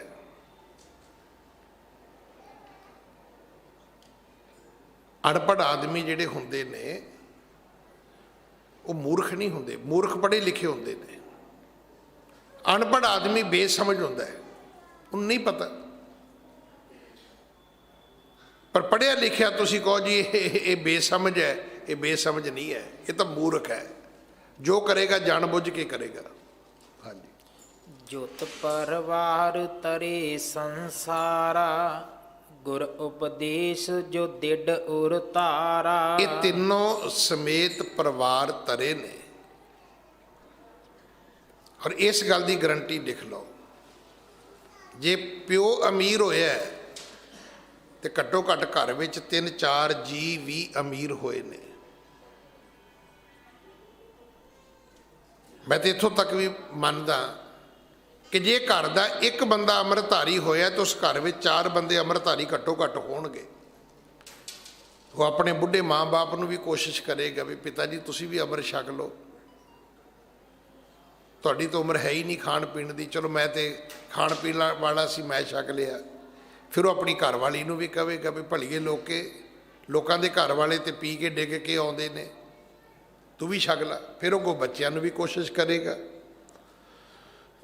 ਠੀਕ ਹੈ, ਉਹਦੇ ਵੱਡੇ ਹੋ ਕੇ ਬੱਚੇ ਭਾਵੇਂ ਵਿਗੜ ਜਾਣ, ਪਰ ਲੱਗਦੀ ਵਾ ਅੰਮ੍ਰਿਤਧਾਰੀ ਬਾਪ ਆਪਣੇ ਬੱਚਿਆਂ ਨੂੰ ਬਚਪਨ ਵਿੱਚ ਅੰਮ੍ਰਿਤ ਜ਼ਰੂਰ ਛਕਾਏਗਾ। ਤੁਸੀਂ ਇਕੱਲੇ ਨਹੀਂ ਹੋ। ਹੁਣ ਮੇਰੀ ਗੱਲ ਦਾ ਗੁੱਸਾ ਨਾ ਕਰਨਾ, ਜਿਹੜੇ ਬੰਦੇ ਸ਼ਰਾਬ ਪੀਂਦੇ ਨੇ ਨਾ, ਅੱਜ ਪਤਾ ਨਹੀਂ ਮੈਂ ਕੋਈ ਜ਼ਿਆਦਾ ਹੀ ਫਿਕਰ ਨਾ ਦੇ ਜਾਵਾਂ, ਬਹੁਤਿਆਂ ਬੰਦਿਆਂ ਦੀਆਂ ਜਨਾਨੀਆਂ ਵੀ ਸ਼ਰਾਬ ਪੀਂਦੀਆਂ ਜੀ। ਕਿਹੜੇ ਮੂੰਹ ਨਾਲ ਰੋਕੋਗੇ ਤੁਸੀਂ ਵੀ ਤੂੰ ਨਾ ਪੀ? ਤੇ ਜਿੱਥੇ ਮਾਂ ਪਿਓ ਪੀਏਗਾ, ਮਾਂ ਤੇ ਪਿਓ ਪੀਣਗੇ, ਉੱਥੇ ਬੱਚਿਆਂ ਨੂੰ ਕਿਵੇਂ ਰੋਕ ਲੋਗੇ ਤੁਸੀਂ ਬਈ? ਪਿਓ ਨਹੀਂ ਪੀਂਦਾ ਤੇ ਬੇਟਾ ਚੋਰੀ ਪੀਏਗਾ, ਪਰ ਜੇ ਪਿਓ ਬੋਤਲ ਰੱਖ ਕੇ ਪੀਂਦਾ ਹੈ ਟੇਬਲ ਤੇ ਮੁੰਡਾ ਕਾਰ ਦੇ ਬੋਰਨਟ ਤੇ ਰੱਖ ਕੇ ਪੀਏਗਾ। ਇਹ ਗੱਲ ਮੇਰੇ ਤੋਂ ਲਿਖਾ ਕੇ ਵੀ ਲੈ ਲੈਣਾ। ਉਹ ਤਾਂ ਗੁਰੂ ਨਾਨਕ ਦੀ ਕਿਰਪਾ ਹੋਵੇ ਤੇ ਵੀ ਹੋ ਸਕਦਾ ਹੈ ਕਿ ਪੀਣ ਵਾਲੇ ਬਾਪ ਦਾ ਬੱਚਾ ਅੰਮ੍ਰਿਤਧਾਰੀ ਹੋ ਜਾਏ, ਹੋ ਸਕਦਾ ਹੈ। ਗੁਰੂ ਦੀ ਕਿਰਪਾ ਤਾਂ ਬਹੁਤ ਕੁਝ ਕਰਦੀ ਹੈ। ਹਾਂਜੀ। ਸਤਿਗੁਰ ਕੋ ਸੁਣ ਕੈ ਸ਼ਬਦ, ਕੀਨ ਕਮਾਵਣ ਜਾਹੇ। ਜਿਨ੍ਹਾਂ ਨੇ ਗੁਰੂ ਦਾ ਸ਼ਬਦ ਸੁਣਿਆ, ਜਿਨ੍ਹਾਂ ਨੇ ਆਪਣੀ ਜ਼ਿੰਦਗੀ ਵਿੱਚ ਗੁਰੂ ਦਾ ਸ਼ਬਦ ਕਮਾਇਆ। ਬਾਣੀ ਪੜ੍ਹਨੀ ਬੜੀ ਵੱਡੀ ਗੱਲ ਹੈ, ਪਰ ਜਿਨ੍ਹਾਂ ਨੇ ਬਾਣੀ ਨੂੰ ਮੰਨਿਆ, ਉਹਨਾਂ ਦੀ ਜੀਵਨ ਦੇ ਸੁੱਖ, ਆਨੰਦ, ਖੁਸ਼ੀਆਂ ਕੌਣ ਗਿਣ ਸਕਦਾ ਹੈ? ਹਾਂਜੀ। ਦੁਸ਼ਤਰ ਮਾਹਿਆ ਤੇ ਤਰੇ, ਨਮਸਕਾਰ ਮਮ ਤਾਹੇ। ਕਵੀ ਸੰਤੋਖ ਸਿੰਘ ਕਹਿੰਦੇ ਨੇ ਉਹਨਾਂ ਨੇ ਦੁਸ਼ਤਰ ਸੰਸਾਰ ਤਰ ਲਿਆ। ਕਹਿੰਦੇ ਮੇਰੀ ਉਹਨਾਂ ਦੇ ਚਰਨਾਂ ਤੇ ਨਮਸਕਾਰ, ਜਿਨ੍ਹਾਂ ਨੇ ਗੁਰਬਾਣੀ ਨੂੰ ਸੁਣਿਆ ਤੇ ਮੰਨਿਆ। ਹੁਣ ਅਸੀਂ ਰਾਗੀ, ਪ੍ਰਚਾਰਕ, ਗ੍ਰੰਥੀ, ਤੁਸੀਂ ਮੰਨ ਲਓ ਕਿ ਅਸੀਂ ਬਾਣੀ ਨੂੰ ਮੰਨਦੇ ਨਹੀਂ, ਪੜ੍ਹਦੇ ਹਾਂ। ਇਹ ਤਾਂ ਤੁਸੀਂ ਮੰਨਦੇ ਹੋ ਵੀ ਅਸੀਂ ਪੜ੍ਹਦੇ ਹਾਂ। ਰਾਗੀ ਘੰਟਾ ਕੀਰਤਨ ਕਰੇਗਾ ਤੇ ਬਾਣੀ ਪੜ੍ਹੇਗਾ ਨਾ। ਵੇਖੋ ਸਾਡਾ ਇੰਨੇ ਨਾਲ ਹੀ ਕੰਮ ਚੱਲ ਗਿਆ, ਪੜ੍ਹ ਕੇ ਹੀ ਚੱਲ ਗਿਆ। ਤੁਹਾਨੂੰ ਪਤਾ ਹੈ ਕੈਨੇਡਾ ਜਾਓ ਨਾ, ਕਿਸੇ ਬਾਣੀ ਪੜ੍ਹਨ ਵਾਲੇ ਤੋਂ ਵਿਜੇ ਦੀ ਫੀਸ ਨਹੀਂ ਹੈਗੀ। ਇਹ ਬਾਣੀ ਪੜ੍ਹਨ ਦਾ ਹੀ ਪ੍ਰਤਾਪ ਹੈ।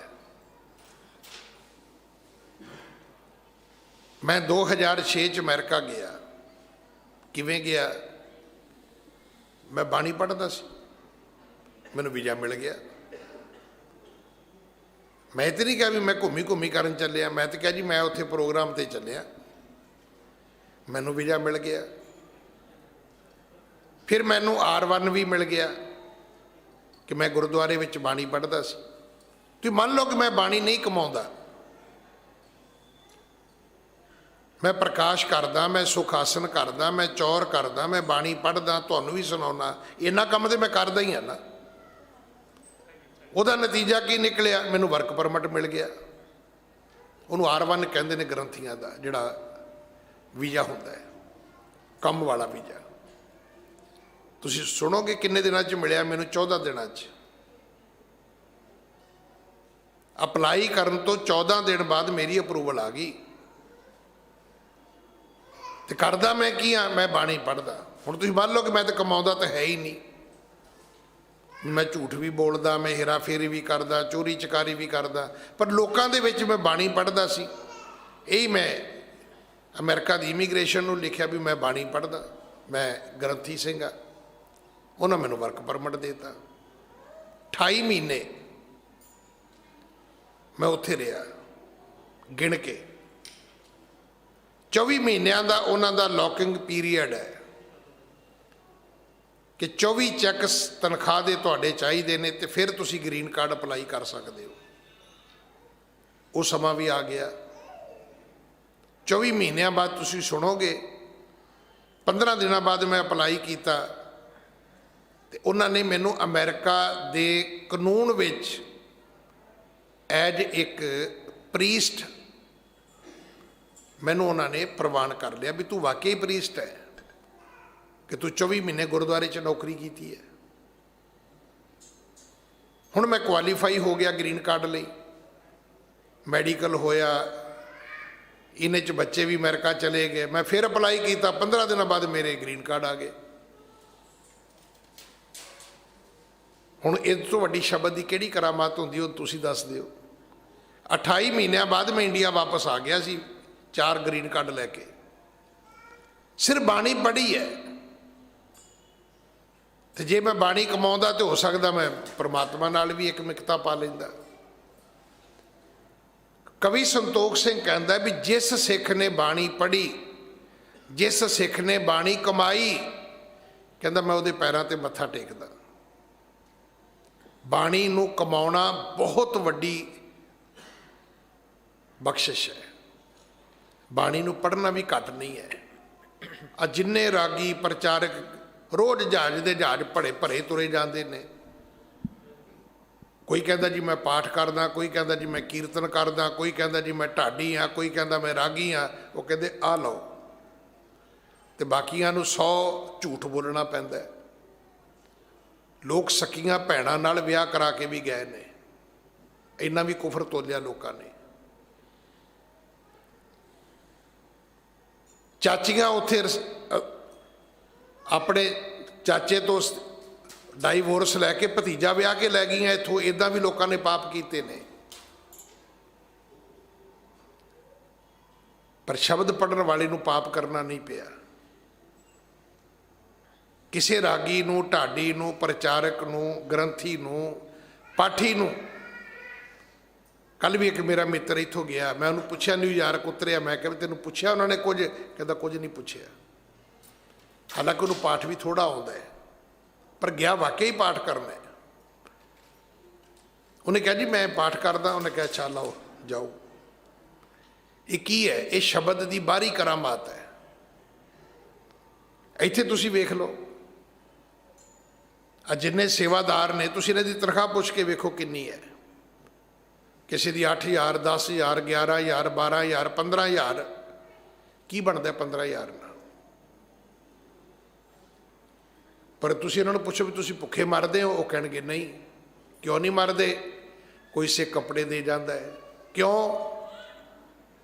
ਕਿਉਂਕਿ ਗੁਰਦੁਆਰੇ ਸੇਵਾ ਕਰਦੇ ਨੇ। ਇਹ ਡਾਕਟਰ ਕੋਲੇ ਗਏ, ਡਾਕਟਰ ਗੁਰਦੁਆਰੇ ਆਉਂਦਾ ਸੀ। ਇਹਨਾਂ ਨੇ ਕਿਹਾ ਜੀ ਮੈਂ ਬੰਗਲਾ ਸਾਹਿਬ ਤੋਂ ਆਇਆ। ਉਹਨੇ ਕਿਹਾ ਜੀ ਮੈਂ ਦਵਾਈ ਦੇ ਪੈਸੇ ਨਹੀਂ ਲੈਣੇ। ਦੱਸੋ ਇਸ ਤੋਂ ਵੱਡੀ ਕਿਰਪਾ ਕੀ ਹੋ ਸਕਦੀ ਹੈ? ਅਸੀਂ ਇੱਕ ਦਿਨ ਬੈਠੇ ਕਰਨਾਲ ਢਾਬੇ ਤੇ ਪ੍ਰਸ਼ਾਦਾ ਛਕ ਰਹੇ ਹਾਂ। ਜਦੋਂ ਮੈਂ ਬਿੱਲ ਦੇਣ ਗਿਆ, ਕਹਿੰਦਾ ਜੀ ਉਹ ਦੂਜੇ ਸਰਦਾਰ ਜੀ ਨਹੀਂ ਸੀ ਆਏ? ਮੈਂ ਕਿਹਾ ਹਾਂ। ਮੇਰੇ ਬੜੇ ਵਾਕਫ ਸਨ, ਮੈਨੂੰ ਮਿਲੇ ਵੀ ਨੇ। ਉਹ ਸਾਡੇ ਤੋਂ ਪਹਿਲਾਂ ਰੋਟੀ ਖਾ ਰਹੇ ਸੀ, ਅਸੀਂ ਮਗਰੋਂ ਖਾਧੀ। ਉਹ ਕਹਿੰਦਾ ਜੀ ਉਹ ਤੁਹਾਡਾ ਬਿੱਲ ਦੇ ਗਏ ਨੇ। ਦੱਸੋ ਹੋਰ ਇਸ ਤੋਂ ਵੱਧ ਕੀ ਚਾਹੀਦਾ ਤੁਹਾਨੂੰ? ਤੁਸੀਂ ਮੈਨੂੰ ਦੱਸ ਦਿਓ ਤੁਹਾਡਾ ਕਿਹੜਾ ਰਿਸ਼ਤੇਦਾਰ ਤੁਹਾਡੇ ਬਿੱਲ ਪੇ ਕਰਦਾ ਹੈ ਜੀ? ਇਹ ਗੁਰੂ ਦੀ ਬਾਣੀ ਪੜ੍ਹਨ ਕਰਕੇ ਹਰ ਸਿੱਖ ਸਾਡਾ ਰਿਸ਼ਤੇਦਾਰ ਹੈ। ਸਾਨੂੰ ਪਤਾ ਹੀ ਨਹੀਂ ਹੁੰਦਾ, ਅਗਲਾ ਬਿੱਲ ਪੇ ਕਰ ਜਾਂਦਾ ਹੈ। ਇਹ ਗੁਰੂ ਦੀ ਬਾਣੀ ਦੀ ਕਿਰਪਾ ਹੈ। ਪਰ ਅਸੀਂ ਬਾਣੀ ਨੂੰ ਹੀ ਛੱਡਿਆ, ਬਾਕੀ ਕੋਈ ਕੰਮ ਨਹੀਂ ਛੱਡਿਆ। ਨਾ ਧਾਗੇ, ਨਾ ਤਵੀਤ, ਨਾ ਲਾਚੀਆਂ, ਨਾ ਪਾਣੀ, ਨਾ ਫੂਕਾਂ, ਨਾ ਆਟੇ, ਨਾ ਮੜੀਆਂ, ਨਾ ਮਸਾਣੀਆਂ। ਸਭ ਮੰਨਦੇ ਅਸੀਂ, ਗੁਰਬਾਣੀ ਨਹੀਂ ਪੜ੍ਹਦੇ। ਭੂਤਾ ਪ੍ਰੇਤਾਂ ਨੂੰ ਮੰਨਣ ਨੂੰ ਤਿਆਰ ਹੈ, ਗੁਰੂ ਗ੍ਰੰਥ ਸਾਹਿਬ ਨੂੰ ਮੰਨਣ ਨੂੰ ਤਿਆਰ ਨਹੀਂ ਹੈ।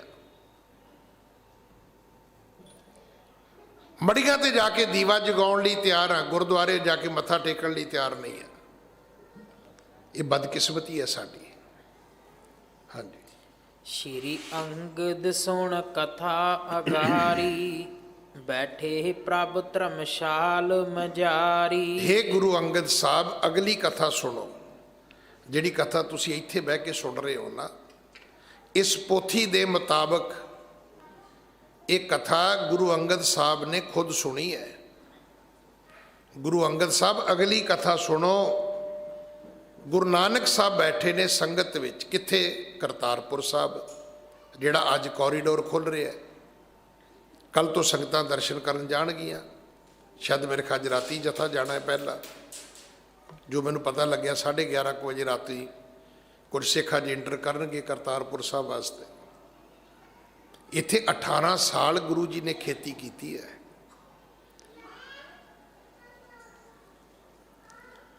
ਜਦੋਂ ਤੁਸੀਂ ਮਨ ਤੁਹਾਡਾ ਮੰਨ ਗਿਆ ਨਾ ਵੀ 18 ਸਾਲ, ਫਿਰ ਤੁਸੀਂ ਇਹ ਮੰਨੋਗੇ ਕਿ ਕਿਰਤ ਕਰਨੀ ਚਾਹੀਦੀ। ਤੁਹਾਨੂੰ ਇੱਦਾਂ ਲੱਗਦਾ ਜਿਵੇਂ ਉਹ 13 ਤੋਲਿਆ। ਤੁਹਾਨੂੰ ਲੱਗਦਾ ਬਾਬੇ ਨਾਨਕ ਨੇ ਤੱਕੜੀ ਫੜੀ, ਕੋਈ ਸੌਦਾ ਲੈਣ ਆਇਆ, ਉਹਨਾਂ ਨੇ ਕਿਹਾ ਜੀ 13 ਉਹ ਤੱਕੜੀ 17 ਸਾਲ ਤੋਲੀ ਹੈ। ਇਹ ਵੀ ਸੁਣਿਆ ਕਿ ਨਹੀਂ? ਨਹੀਂ, ਇਹ ਨਹੀਂ ਸੁਣਿਆ ਨਾ। ਸਾਡੇ ਨਾ ਦਿਮਾਗ 'ਚ ਧਰਮ ਉਹ ਹੈ ਜਿਹੜਾ ਉਹ ਮਦਾਰੀ ਨਹੀਂ ਲਾਉਂਦੇ ਚੌਂਕ 'ਚ ਅੱਧਾ ਕੁ ਘੰਟਾ। ਉਹ ਇੱਕ ਜਮੂਰਾ ਜਿਹਾ ਬਿਠਾ ਲਿਆ, ਇੱਕ ਬਾਂਦਰ ਜਿਹਾ ਬਿਠਾ ਲਿਆ, ਉਹ ਅੱਖਾਂ ਬੰਦ ਕਰ, ਉਹ ਆਹ ਕਰ, ਉਹ ਕਰ। ਉਹ 2 ਘੰਟਿਆਂ 'ਚ ਉਹ ਪੈਸੇ ਪੂਸੇ ਲੁੱਟ ਕੇ ਚਲਾ ਜਾਂਦਾ ਹੈ। ਸਾਨੂੰ ਧਰਮ ਇੱਦਾਂ ਲੱਗਦਾ, ਧਰਮ ਇੱਦਾਂ ਨਹੀਂ ਹੈਗਾ। 17 ਸਾਲ ਸਤਿਗੁਰੂ ਜੀ ਨੇ ਮੋਦੀ ਖਾਨਾ ਚਲਾਇਆ ਹੈ। ਇੱਥੇ ਤੁਸੀਂ ਦੱਸ ਦਿਓ ਵੀ ਕਿੰਨੇ ਸਾਲ ਨੌਕਰੀ ਕੀਤੀ ਹੈ ਤੁਸੀਂ। ਸਾਡੀ ਵਿਹਲੜਾਂ ਦੀ ਫੌਜ ਹੈ। 18 ਸਾਲ ਖੇਤੀ ਕੀਤੀ ਹੈ। ਲਿਆਓ ਬੰਦਾ ਜਿਹਨੇ 18 ਸਾਲ ਖੇਤੀ ਕੀਤੀ ਹੋਵੇ ਤੇ ਘਰ ਦੀ ਤਕਦੀਰ ਨਾ ਬਦਲੀ ਹੋਵੇ। ਅੱਜ ਵੀ ਤੁਸੀਂ ਜਿਹੜਾ ਪੰਜਾਬ 'ਚ ਸੁਣਦੇ ਹੋ ਕਿ ਘਰ ਨਹੀਂ ਚੱਲਦਾ, ਘਰ ਇਸ ਕਰਕੇ ਨਹੀਂ ਚੱਲਦਾ ਵੀ ਜ਼ਮੀਨ ਕਿੰਨੀ ਹੈ? 4 ਕਿੱਲੇ। ਤੇ ਕੰਮ ਕੌਣ ਕਰਦਾ? ਕਹਿੰਦੇ ਜੀ ਉਹ ਯੂਪੀ ਤੋਂ ਮਜ਼ਦੂਰ ਆਇਆ ਹੈ। ਮੈਂ ਉਹ ਨਾਂ ਤੇ ਨਹੀਂ ਲਵਾਂਗਾ ਜਿਹੜਾ ਉਹ ਨਾਂ ਬੋਲਿਆ ਜਾਂਦਾ ਹੈ। ਤੇ ਕਾਕਾ ਕੀ ਕਰਦਾ ਹੈ? ਕਾਕਾ ਜੀ ਮੋਟਰਸਾਈਕਲ ਤੇ ਰੋਟੀ ਦੇਣ ਜਾਂਦਾ ਹੈ। 4 ਕਿੱਲਿਆਂ ਦਾ ਮਾਲਕ ਹੋਵੇ, ਮੋਟਰਸਾਈਕਲ ਤੇ ਰੋਟੀ ਦੇਣ ਜਾਏ, ਤੁਸੀਂ ਦੱਸੋ ਤੇ ਖਰਚੇ ਪੂਰੇ ਹੋ ਸਕਦੇ ਨੇ? ਤੇ ਜੇ 4 ਕਿੱਲਿਆਂ 'ਚ ਆਪ ਖੇਤੀ ਕਰੇ, ਮੈਂ ਵਿਸ਼ਵਾਸ ਨਾਲ ਕਹਿੰਦਾ ਉਹਦੇ ਬੱਚੇ ਭੁੱਖੇ ਨਹੀਂ ਮਰ ਸਕਦੇ। ਠੀਕ, ਸ਼ੌਕ ਨਹੀਂ ਪੂਰੇ ਹੋਣਗੇ ਪਰ ਲੋੜਾਂ ਜ਼ਰੂਰ ਪੂਰੀਆਂ ਹੋ ਜਾਣਗੀਆਂ। ਆਪਾਂ ਤੁਰਦੇ ਹੀ ਨਹੀਂ ਕਿਰਤ ਕਰਨ ਵਾਲੇ ਪਾਸੇ। ਮੈਂ ਫਿਰ ਬੇਨਤੀ ਕਰਾਂ, ਵਿਹਲੜ ਬੰਦੇ ਨੂੰ ਸਿੱਖ ਨਾ ਕਿਹਾ ਕਰੋ। ਜਦੋਂ ਕੋਈ ਬੰਦਾ ਮਿਲੇ ਜ਼ਰੂਰ ਪੁੱਛੋ ਭਾਜੀ ਕੰਮ ਕੀ ਕਰਦੇ ਹੋ। ਤੇ ਜਿਹੜਾ ਬੰਦਾ ਜਿੰਨੀ ਵੱਧ ਮਿਹਨਤ ਕਰੇ ਉਹਦੀ ਓਨੀ ਵੱਧ ਇੱਜ਼ਤ ਕਰੋ। ਉਹਨੂੰ ਸਨਮਾਨ ਦਿਓ, ਉੱਠ ਕੇ ਸਨਮਾਨ ਦਿਓ ਕਿ ਭਾਜੀ ਮਨ ਖੁਸ਼ ਹੋ ਗਿਆ ਅੱਜ ਕਿ ਮੈਨੂੰ ਕੋਈ ਕਿਰਤ ਕਰਨ ਵਾਲਾ ਸਿੱਖ ਮਿਲਿਆ। ਤੁਹਾਨੂੰ ਪਤਾ ਹੀ ਨਹੀਂ ਇੱਕ ਕਿਰਤੀ ਵਿੱਚ ਕੀ ਹੁੰਦਾ ਹੈ। ਜਿਹੜਾ ਕਿਰਤ ਕਰੇਗਾ ਉਹ ਕਿਸੇ ਦੀ ਨਿੰਦਿਆ ਚੁਗਲੀ ਕਦੋਂ ਕਰੇਗਾ? ਕਰ ਹੀ ਨਹੀਂ ਸਕਦਾ, ਉਹਦੇ ਕੋਲ ਟਾਈਮ ਹੀ ਹੈ ਨਹੀਂ। ਜਿੰਨੇ 8-10 ਘੰਟੇ ਕਿਰਤ ਕੀਤੀ ਉਹ ਰਾਤ ਨੂੰ ਸੌਏਗਾ ਕਿ ਰਾਤ ਨੂੰ ਜਾ ਕੇ ਪੱਤੇ ਸੁੱਟੇਗਾ? ਨਹੀਂ, ਉਹ ਇਹ ਕੰਮ ਨਹੀਂ ਕਰ ਸਕਦਾ। ਮਿਹਨਤ ਮਜ਼ਦੂਰੀ ਕਰਨ ਵਾਲਾ ਚੋਰੀ ਵੀ ਨਹੀਂ ਕਰੇਗਾ। ਉਹਨੂੰ ਕਰਨ ਦੀ ਕੀ ਲੋੜ ਹੈ? ਉਹ ਤਾਂ ਕਮਾ ਕੇ ਖਾ ਰਿਹਾ ਹੈ। ਉਹਨੂੰ ਮੰਗ ਕੇ ਖਾਣ ਦੀ ਕੀ ਲੋੜ ਹੈ? ਖੋ ਕੇ ਖਾਣ ਦੀ ਕੀ ਲੋੜ ਹੈ? ਹਾਂਜੀ। ਨਰ ਅਨੇਕ ਦਰਸ਼ਨ ਹਿਤ ਆਵੈ, ਸ਼ਬਦ ਸੁਣੇ ਰਹਿ ਬਹੁਰ ਸਿਧਾਵੈ। ਸਤਿਗੁਰੂ ਜੀ ਦੇ ਦਰ ਤੇ ਅਨੇਕਾਂ ਸਿੱਖ ਆਉਂਦੇ ਨੇ, ਦਰਸ਼ਨ ਕਰਦੇ ਨੇ, ਸ਼ਬਦ ਸੁਣਦੇ ਨੇ, ਕੁਝ ਸਮਾਂ ਰੁਕਦੇ ਨੇ, ਰਹਿੰਦੇ ਨੇ, ਫਿਰ ਆਗਿਆ ਲੈ ਕੇ ਆਪਣੇ ਆਪਣੇ ਘਰਾਂ ਨੂੰ ਚਲੇ ਜਾਂਦੇ ਨੇ। ਹਾਂਜੀ। ਮਾਲੋ ਮੰਗੁ ਦਵੈ ਸਿੱਖ ਆਏ, ਚਰਨ ਕਮਲ ਪਰ ਸੀਸ ਨਿਵਾਏ। ਗੁਰੂ ਪਿਤਾ ਮਹਾਰਾਜ ਜੀ ਦੇ ਕੋਲ ਇੱਕ ਭਾਈ ਮਾਲੋ, ਇੱਕ ਭਾਈ ਮੰਗੋ, ਇਹ ਨਾਂ ਨੇ। ਇਹ 2 ਸਿੱਖ ਸਤਿਗੁਰੂ ਜੀ ਦੇ ਦਰ ਤੇ ਆਏ ਨੇ। ਦੋਵਾਂ ਨੇ ਆ ਕੇ ਗੁਰੂ ਦੇ ਚਰਨਾਂ ਤੇ ਮੱਥਾ ਟੇਕਿਆ। ਹਾਂਜੀ। ਹਾਥ ਬੰਦ ਅਰਦਾਸ ਬਖਾਨੀ, ਕਰੋ ਕਿਰਪਾ ਸ਼੍ਰੀ ਗੁਰ ਗੁਣ ਖਾਨੀ। ਦੋਵਾਂ ਨੇ ਹੱਥ ਜੋੜ ਕੇ ਬੇਨਤੀ ਕੀਤੀ, ਹੇ ਗੁਣਾਂ ਦੀ ਖਾਨ ਗੁਰੂ ਨਾਨਕ ਸਾਹਿਬ ਸਾਡੇ ਤੇ ਕਿਰਪਾ ਕਰੋ। ਹੁਣ ਜਦੋਂ ਅਸੀਂ ਕਹਿੰਦੇ ਗੁਰੂ ਨੂੰ ਸਾਡੇ ਤੇ ਕਿਰਪਾ ਕਰੋ ਤਾਂ ਅਸੀਂ ਸਿੱਧਾ ਸਿੱਧਾ ਚੱਲਦੇ ਆ, ਸ਼ਾਰਟਕਟ, ਵੀ ਸਕੂਟਰ ਦੇ ਦਿਓ, ਕਾਰ ਦੇ ਦਿਓ, ਕੋਠੀ ਦੇ ਦਿਓ। ਸੀਮਟ ਸਰੀਆ ਵੀ ਨਹੀਂ ਮੰਗਦੇ, ਵੀ ਜੋੜੇਗਾ ਕੌਣ, ਉਹ ਵੀ ਨਹੀਂ ਮੰਗਦੇ ਅਸੀਂ। ਸਾਡੀ ਬਦਕਿਸਮਤੀ ਇੱਥੇ ਹੈ। ਸਾਡਾ ਤੇ ਮੈਂ ਤਾਂ ਕਹਿੰਦਾ ਵੀ ਸਾਨੂੰ ਤਾਂ 10 ਗੁਰੂਆਂ ਚੋਂ ਬਾਬਾ ਟੱਲ ਹੀ ਸੂਟ ਕਰਦਾ, ਵੀ ਬਾਬਾ ਟੱਲ ਪੱਕੀਆਂ ਪਕਾਈਆਂ ਕੱਲ, ਜਾਂ ਬਾਬਾ ਗੁਰਦਿੱਤਾ ਸੂਟ ਕਰਦਾ, ਧੰਨ ਬਾਬਾ ਗੁਰਦਿੱਤਾ ਦੀਨ ਦੁਨੀ ਦਾ ਟਿੱਕਾ, ਜੋ ਵਾਰ ਮੰਗਿਆ ਸੋਈ ਦਿੱਤਾ। ਬਾਕੀ ਤੇ ਫਿਰ ਕੰਮ ਸਾਰੇ ਹੀ ਔਖੇ ਨੇ ਨਾ। ਅਸੀਂ ਰੋਟੀ ਮੰਗਦੇ ਹਾਂ ਕਿਉਂਕਿ ਰੋਟੀ ਪਕਾਉਣ ਤੇ ਵੀ ਬੜੀ ਖੇਚਲ ਹੁੰਦੀ ਹੈ। ਅਸੀਂ ਰੋਟੀ ਪਕਾਉਣ ਦੇ ਇਹ ਨਹੀਂ ਕਹਿੰਦੇ ਵੀ ਮਹਾਰਾਜ ਸਾਡੇ ਘਰ ਰੋਟੀ ਪੱਕਦੀ ਕਰ ਦਿਓ, ਇਹ ਨਹੀਂ ਕਹਿੰਦੇ, ਨਾ ਨਾ ਸਿੱਧੀ ਰੋਟੀ ਘੱਲ ਦਿਓ। ਕਿ ਰੋਟੀ ਪਕਾਉਣ ਲਈ ਵੀ ਤਵਾ ਚਾਹੀਦਾ, ਪਰਾਤ ਚਾਹੀਦੀ ਹੈ, ਆਟਾ ਚਾਹੀਦਾ, ਆਟਾ ਛਾਣਨ ਲਈ ਛਾਨਣੀ ਵੀ ਚਾਹੀਦੀ ਹੈ, ਆਟੇ 'ਚ ਪਾਣੀ ਪਾਉਣ ਲਈ ਟੂਟੀ ਵੀ ਚਾਹੀਦੀ ਪਾਣੀ ਵਾਲੀ, ਫਿਰ ਚੁੱਲ੍ਹਾ ਚਾਹੀਦਾ, ਤਵਾ ਚਾਹੀਦਾ, ਚੁੱਲ੍ਹੇ 'ਚ ਅੱਗ ਬਾਲਣ ਲਈ ਪਾਥੀਆਂ ਵੀ ਚਾਹੀਦੀਆਂ ਨੇ, ਲੱਕੜਾਂ ਵੀ ਚਾਹੀਦੀਆਂ ਨੇ।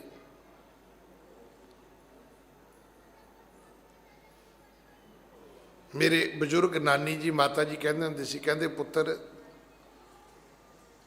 ਕਈਆਂ ਦੀ ਹਾਲਤ ਪਤਾ ਕੀ ਹੁੰਦੀ ਹੈ, ਕਈਆਂ ਦੀ ਹਾਲਤ ਇਹ ਹੁੰਦੀ ਵੀ ਉਹ ਜਿਹੜੇ ਮਰਾਸੀ ਹੁੰਦੇ ਨਾ, ਡੂਮ, ਇੱਕ ਅਖੌਤੀ ਨੀਵੀਂ ਜਾਤ ਹੈ, ਉਹਨਾਂ ਦਾ ਬੱਚਾ ਸੀ ਤਾਂ ਆਪਣੀ ਮਾਂ ਨੂੰ ਕਹਿੰਦਾ ਵੀ ਅੰਮੀ ਅੰਮੀ ਅੱਲਾ ਕਰੇ ਆਪਣੀ ਮੱਝ ਮਰ ਜੇ। ਹੁਣ ਉਹ ਮਾਤਾ ਕਹਿੰਦੀ ਵੀ ਕਾਕਾ ਇਹ ਤੇ ਮੈਂ ਸੁਣਿਆ ਵੀ ਇਹ ਮੀਰ ਦਾਦੇ ਜਿਹੜੇ ਨੇ ਵੱਖੀ ਚੋਂ ਹੀ ਬੋਲਦੇ ਨੇ, ਤੇ ਪੁੱਤ ਆ ਤੇ ਤੂੰ ਬਿਲਕੁਲ ਹੀ ਜੱਗੋ 13ਵੀਂ ਗੱਲ ਕਰ ਛੱਡੀ ਹੈ ਕਿ ਅੰਮੀ ਅੰਮੀ ਅੱਲਾ ਕਰੇ ਆਪਣੀ ਮੱਝ ਮਰ ਜੇ। ਤੇ ਪੁੱਤ ਆਪਾਂ ਦੁੱਧ ਕਿੱਥੋਂ ਪੀਆਂਗੇ? ਕਹਿੰਦਾ ਅੰਮੀ ਰੋਟੀਆਂ ਮੰਗ ਕੇ ਲਿਆਈ ਦੀਆਂ ਨੇ। ਕਹਿੰਦੀ ਹਾਂ। ਕਹਿੰਦਾ ਦੁੱਧ ਵੀ ਮੰਗ ਲਿਆਇਆ ਕਰਾਂਗੇ। ਤੇ ਮੱਝ ਦੇ ਤਾਂ ਪੱਠੇ ਲੈਣ ਜਾਣਾ ਪੈਂਦਾ, ਵੀ ਅੱਲਾ ਕਰੇ ਮੱਝ ਹੀ ਮਰ ਜੇ, ਪੱਠੇ ਲਿਆਉਣੇ ਹੀ ਨਾ ਪੈਣ, ਜਿੱਥੋਂ ਰੋਟੀਆਂ ਮੰਗ ਕੇ ਲਿਆਈ ਦੀਆਂ ਉੱਥੋਂ ਦੁੱਧ ਮੰਗ ਲਿਆਵਾਂਗੇ। ਸਾਡੀ ਹਾਲਤ ਇਹ ਹੈ। ਇਸੇ ਕਰਕੇ ਤੁਹਾਡੇ ਗੁਰੂ ਨੇ ਤੁਹਾਨੂੰ ਪਹਿਲਾ ਹੁਕਮ ਹੀ ਇਹ ਕੀਤਾ ਵੀ ਕਿਰਤ ਕਰਨੀ ਹੈ। ਹੁਣ ਇਹ ਫੈਸਲਾ ਤੁਸੀਂ ਕਰਨਾ ਹੈ। ਅਸੀਂ ਸ਼ੁਰੂ ਇੱਥੋਂ ਕਰਦੇ, ਨਾਮ ਕਿਹੜਾ ਜਪਣਾ ਜੀ, ਕਿਵੇਂ ਜਪਣਾ ਜੀ, ਅੱਖਾਂ ਕਿਵੇਂ ਘੁਮਾਉਣੀਆਂ ਨੇ ਜੀ, ਗੋਡਾ ਕਿੱਧਰ ਕਰਨਾ ਜੀ, ਪੈਰ ਕਿੱਥੇ ਰੱਖਣਾ ਜੀ। ਉਹ ਨਹੀਂ, ਪਹਿਲਾਂ ਕਿਰਤ ਕਰੋ। ਜਿਹੜੇ ਤੁਹਾਡੇ ਬੱਚੇ ਬਾਹਰ ਗਏ ਨੇ ਉਹਨਾਂ ਨੇ ਜਾ ਕੇ ਨਾਮ ਨਹੀਂ ਜਪਿਆ, ਪਹਿਲਾਂ ਜਾ ਕੇ ਉਹਨਾਂ ਕਿਰਤ ਕੀਤੀ ਹੈ। ਕੋਈ ਸਿੱਖ ਇੰਡੀਆ ਤੋਂ ਬਾਹਰ ਜਾ ਕੇ ਕਿਸੇ ਨੇ ਨਾਮ ਨਹੀਂ ਜਪਿਆ, ਪਹਿਲਾਂ ਕਿਰਤ ਕੀਤੀ, ਪੈਸੇ ਕਮਾਏ, ਜਦੋਂ ਘਰ ਬਣੇ ਉਦੋਂ ਫਿਰ ਉਹਨਾਂ ਨੇ ਪਹਿਲਾਂ ਗੁਰਦੁਆਰੇ ਬਣਾਏ। ਉਦੋਂ ਤੱਕ ਉਹਨਾਂ ਨੂੰ ਸਮਝ ਆ ਗਈ ਵੀ ਗੁਰੂ ਤੋਂ ਬਿਨਾਂ ਕੋਈ ਨਹੀਂ ਹੈਗਾ। ਫਿਰ ਉਹਨਾਂ ਨੇ ਗੁਰਦੁਆਰੇ ਬਣਾਏ। ਤੁਹਾਨੂੰ ਪਤਾ ਹੀ ਨਹੀਂ ਬਾਹਰ ਜਿਹੜੇ ਗੁਰਦੁਆਰੇ ਬਣੇ ਨੇ ਉਹਦੇ ਲਈ ਕਿੰਨੀ ਸਟਰਗਲ ਕੀਤੀ ਹੈ ਸਾਡੇ ਬਜ਼ੁਰਗਾਂ ਨੇ। ਪਰ ਅੱਜ ਉੱਥੇ ਵੀ ਹਾਲਤ ਸਾਡੇ ਵਾਲੀ ਹੈ, ਲੜ ਲੜ ਕੇ ਮਰੀ ਜਾਂਦੇ ਨੇ ਚੌਧਰ ਪਿੱਛੇ। ਪਰ ਜਦੋਂ ਉਹ ਗੁਰਦੁਆਰੇ ਬਣੇ ਨੇ, ਸਰਦਾਰ ਦਲਜੀਤ ਸਿੰਘ ਸੰਧੂ ਚੜ੍ਹਾਈ ਕਰ ਗਏ ਵੈਨਕੂਵਰ, ਬੜੀ ਵੱਡੀ ਫਿਗਰ ਸੀ ਉਹ, ਪੈਸੇ 'ਚ ਨਹੀਂ, ਗੁਰਦੁਆਰੇ ਬਣਾਉਣ 'ਚ। ਉਹ ਤੇ ਮਾਤਾ ਜੀ ਘਰਾਂ 'ਚ ਗੁਰਦੁਆਰਾ ਲਾਉਂਦੇ ਹੁੰਦੇ ਸੀ, ਘਰਾਂ 'ਚ ਸਰਕਾਰ ਤੋਂ ਚੋਰੀ ਲਾਉਣਾ, ਕਿਉਂਕਿ ਗੈਦਰਿੰਗ ਲਈ ਪਰਮਿਸ਼ਨ ਲੈਣੀ ਪੈਂਦੀ ਹੈ। ਸਾਡੇ ਵਾਲਾ ਕੰਮ ਤੇ ਹੈ ਨਹੀਂ ਵੀ ਜਿੱਥੇ ਮਰਜ਼ੀ ਭੀੜ ਇਕੱਠੀ ਕਰ ਲਓ। ਕਿਸੇ ਨੂੰ ਪੁੱਛ ਲਓ ਕਿ ਵੈਨਕੂਵਰ 'ਚ ਜਿਹੜਾ ਪਹਿਲਾ ਗੁਰਦੁਆਰਾ ਬਣਿਆ ਉਹ ਕਿਵੇਂ ਬਣਿਆ ਸੀ।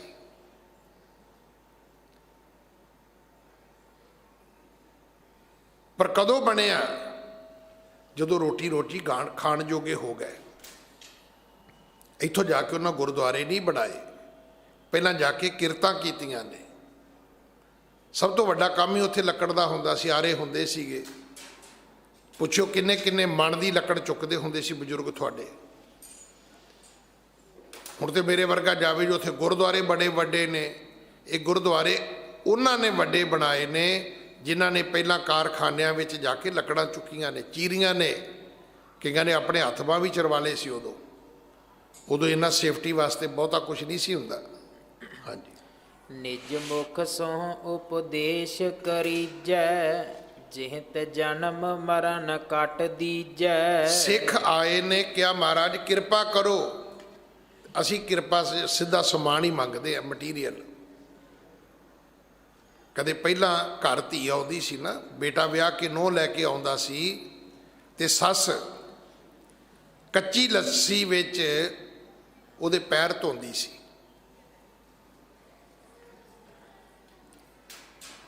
ਮੁੰਡੇ ਦੀ ਮਾਂ ਜਿਹੜੀ ਹੈ ਇੱਕ ਪਰਾਤ ਵਿੱਚ ਕੱਚੀ ਲੱਸੀ ਪਾ ਲੈਂਦੀ ਸੀ ਤੇ ਪੈਰ ਧੋਂਦੀ ਸੀ ਉਹਦੇ, ਵੀ ਲక్ష్ਮੀ ਆਈ ਹੈ। ਅੱਜ ਜਿੱਦਣ ਧਨ ਤੇਰਸ ਸੀ, ਜਿਹੜੇ ਮੰਨਦੇ ਨੇ, ਸਿੱਖਾਂ ਨੂੰ ਤਾਂ ਲੋੜ ਨਹੀਂ ਹੈਗੀ, ਪਰ ਜਿਹੜੇ ਮੰਨਦੇ ਨੇ ਉਹਨਾਂ ਨੇ ਦੁੱਧ ਵਿੱਚ ਚਾਂਦੀ ਸੋਨੇ ਦੇ ਸਿੱਕੇ ਧੋਤੇ ਨੇ। ਲక్ష్ਮੀ ਦੀ ਪੂਜਾ ਦਾ ਇਹ ਤਰੀਕਾ ਹੈ। ਨੂੰਹ ਆਉਂਦੀ ਸੀ ਤੇ ਉਹਦੇ ਪੈਰ ਕੱਚੀ ਲੱਸੀ ਵਿੱਚ ਧੋਤੇ ਜਾਂਦੇ ਸੀ। ਅੱਜ ਕੱਲ ਪਰਾਤ ਵਿੱਚ ਕੋਈ ਪੈਰ ਨਹੀਂ ਨੂੰਹ ਦੇ ਪਾਉਂਦਾ, ਤੇ ਮਗਰ ਵੇਖਦੇ ਨੇ ਵੀ ਧੂੜ ਉੱਡਦੀ ਆਉਂਦੀ ਕਿ ਨਹੀਂ ਟਰੱਕ ਦੀ। ਉਹ ਕਹਿੰਦੇ ਵੀ ਇਹ ਕੁੜੀ ਆਈ ਹੈ, ਧਨ ਮਗਰ ਆ ਰਿਹਾ ਹੈ। ਪਰ ਬਜ਼ੁਰਗ ਕਹਿੰਦੇ ਸੀ ਨਹੀਂ, ਧਨ ਵੀ ਇਹੋ ਹੀ ਹੈ। ਧਨ ਤੇਰਸ ਜਿੰਨੀ ਪੂਜਾ ਹੁੰਦੀ ਸੀ ਘਰ ਨੂੰ ਆਈ ਦੀ। ਆਖਣਾ ਲక్ష్ਮੀ ਆਈ ਹੈ।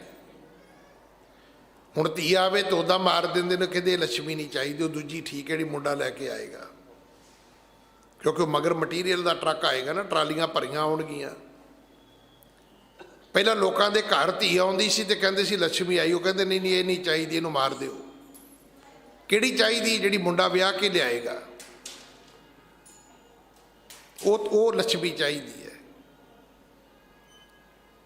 ਪਰ ਉਹਦੇ ਲਈ ਵੀ ਉਸ ਧੀ ਦੇ ਪੈਰ ਨਹੀਂ ਧੋਤੇ ਜਾਂਦੇ, ਮਗਰਲਾ ਸਮਾਨ ਗਿਣਿਆ ਜਾਂਦਾ ਵੀ ਪਾਰਸਲ ਕਿੰਨੇ ਆਏ ਨੇ, ਕੋਰੀਅਰ ਕਿੰਨੇ ਆਏ ਨੇ, ਟਰੱਕ ਕਿੰਨੇ ਆਏ ਨੇ।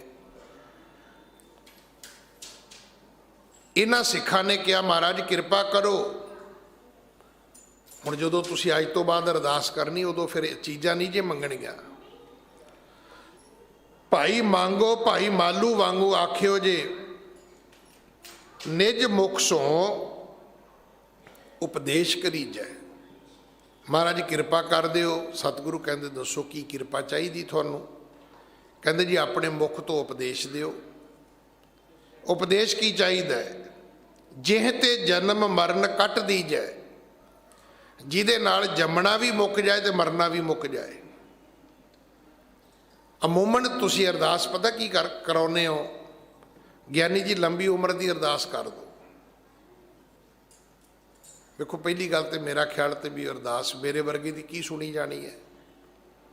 ਤੇ ਜੇ ਚਲੋ ਨਾਮ ਧਰੀਕ ਸੇਖਾ ਮਹਾਰਾਜ ਸੁਣ ਵੀ ਲਵੇ ਤੇ ਪੁੱਛੋ ਵੀ ਲੰਬੀ ਉਮਰ ਦਾ ਕਰੋਗੇ ਕੀ? ਫਿਰ ਜੰਮਣਾ ਪਏਗਾ। ਗੁਰਮਤ ਦਾ ਸਿਧਾਂਤ ਇਹ ਹੈ ਵੀ ਜਦੋਂ ਅਰਦਾਸ ਕਰਨੀ ਕਹੋ ਮਹਾਰਾਜ ਜੰਮਣ ਮਰਨ ਕੱਟੋ, ਕਿਉਂਕਿ ਜੇ ਫਿਰ ਜਨਮ ਹੋਇਆ ਤੇ ਫਿਰ ਮੌਤ ਹੋਏਗੀ। ਜੇ ਫਿਰ ਜਨਮ ਹੋਇਆ ਤੇ ਫਿਰ ਮੌਤ ਹੋਏਗੀ। ਜੇ ਤੁਸੀਂ ਮਰਨ ਤੋਂ ਡਰਦੇ ਹੋ ਤੇ ਤੁਹਾਨੂੰ ਜਨਮ ਰੋਕਣਾ ਪੈਣਾ ਹੈ। ਹੁਣ ਕਈ ਲੋਕ ਕਰਜ਼ੇ ਤੋਂ ਡਰਦੇ ਨੇ, ਕਰਜ਼ਾ ਲੈਣ ਤੋਂ ਨਹੀਂ ਡਰਦੇ, ਕਰਜ਼ਾ ਮੋੜਨ ਤੋਂ ਬੜਾ ਡਰਦੇ ਨੇ। ਪੁੱਛੋ ਵੀ ਤੁਹਾਨੂੰ ਆਪਣੇ ਆਪ ਤੇ ਆਇਆ ਨਹੀਂ, ਆਖਰ ਬੈਂਕ ਨੇ ਫਾਰਮੈਲਿਟੀ ਕੀਤੀ, ਤੁਸੀਂ ਕੀਤੀ ਹੋਣੀ ਹੈ। ਤੁਸੀਂ ਕਰਜ਼ਾ ਲੈਣਾ ਬੰਦ ਕਰ ਦਿਓ, ਆਪੇ ਕੰਮ ਠੀਕ ਹੋ ਜਾਏਗਾ। ਜਨਮ ਰੋਕਣਾ ਪਏਗਾ। ਜਨਮ ਰੁਕ ਜਾਏਗਾ ਤੇ ਮੌਤ ਤੋਂ ਅਸੀਂ ਛੁੱਟ ਜਾਵਾਂਗੇ। ਆਖਿਆ ਮਹਾਰਾਜ ਜਨਮ ਮਰਨ ਮਿਟ ਜਾਏ, ਇਹ ਕਿਰਪਾ ਕਰੋ। ਤੇ ਕਿਰਪਾ ਕੀ ਹੈ? ਆਪਣੇ ਮੁਖ ਤੋਂ ਉਪਦੇਸ਼ ਦਿਓ। ਹਾਂਜੀ। ਇਉ ਸੁਣ ਜਿਨ ਕਰੁਣਾ ਰਸ ਨੈਨਾ, ਭਗਤ ਪ੍ਰਕਾਸ਼ਨ ਹਿਤ ਕਹਿ ਬੈਨਾ। ਇਉਂ ਸੁਣ ਕੇ ਗੁਰੂ ਨਾਨਕ ਸਾਹਿਬ ਨੇ ਕਿਰਪਾ ਕੀਤੀ, ਆਪਣੇ ਨੇਤਰਾਂ ਤੋਂ ਰਹਿਮਤ ਵਰਸਾਈ, ਆਪਣੇ ਮੁਖ ਤੋਂ ਬਚਨ ਉਚਾਰੇ। ਹਾਂਜੀ। ਅਗਨ ਤਾਪ ਨਾ ਜਲ ਮਹਿ ਰਹਿਨੋ, ਵਰਤ ਕਰਨੋ ਸੀਤ ਸਨ ਸਹਿਨੋ। ਸਤਿਗੁਰੂ ਕਹਿੰਦੇ ਅੱਗ ਦੇ ਤਾਪ ਨਹੀਂ ਕਰਨੇ। ਪਾਣੀ ਵਿੱਚ ਖਲੋਣ ਦੀ ਬੈਠਣ ਦੀ ਲੋੜ ਤੁਹਾਨੂੰ ਨਹੀਂ ਹੈਗੀ। ਵਰਤ ਕਰਨ ਦੀ ਲੋੜ ਨਹੀਂ ਤੁਹਾਨੂੰ, ਤੇ ਸਰਦੀ ਗਰਮੀ ਨੂੰ ਸਹਾਰਨ ਦੀ ਲੋੜ ਵੀ ਨਹੀਂ ਹੈ।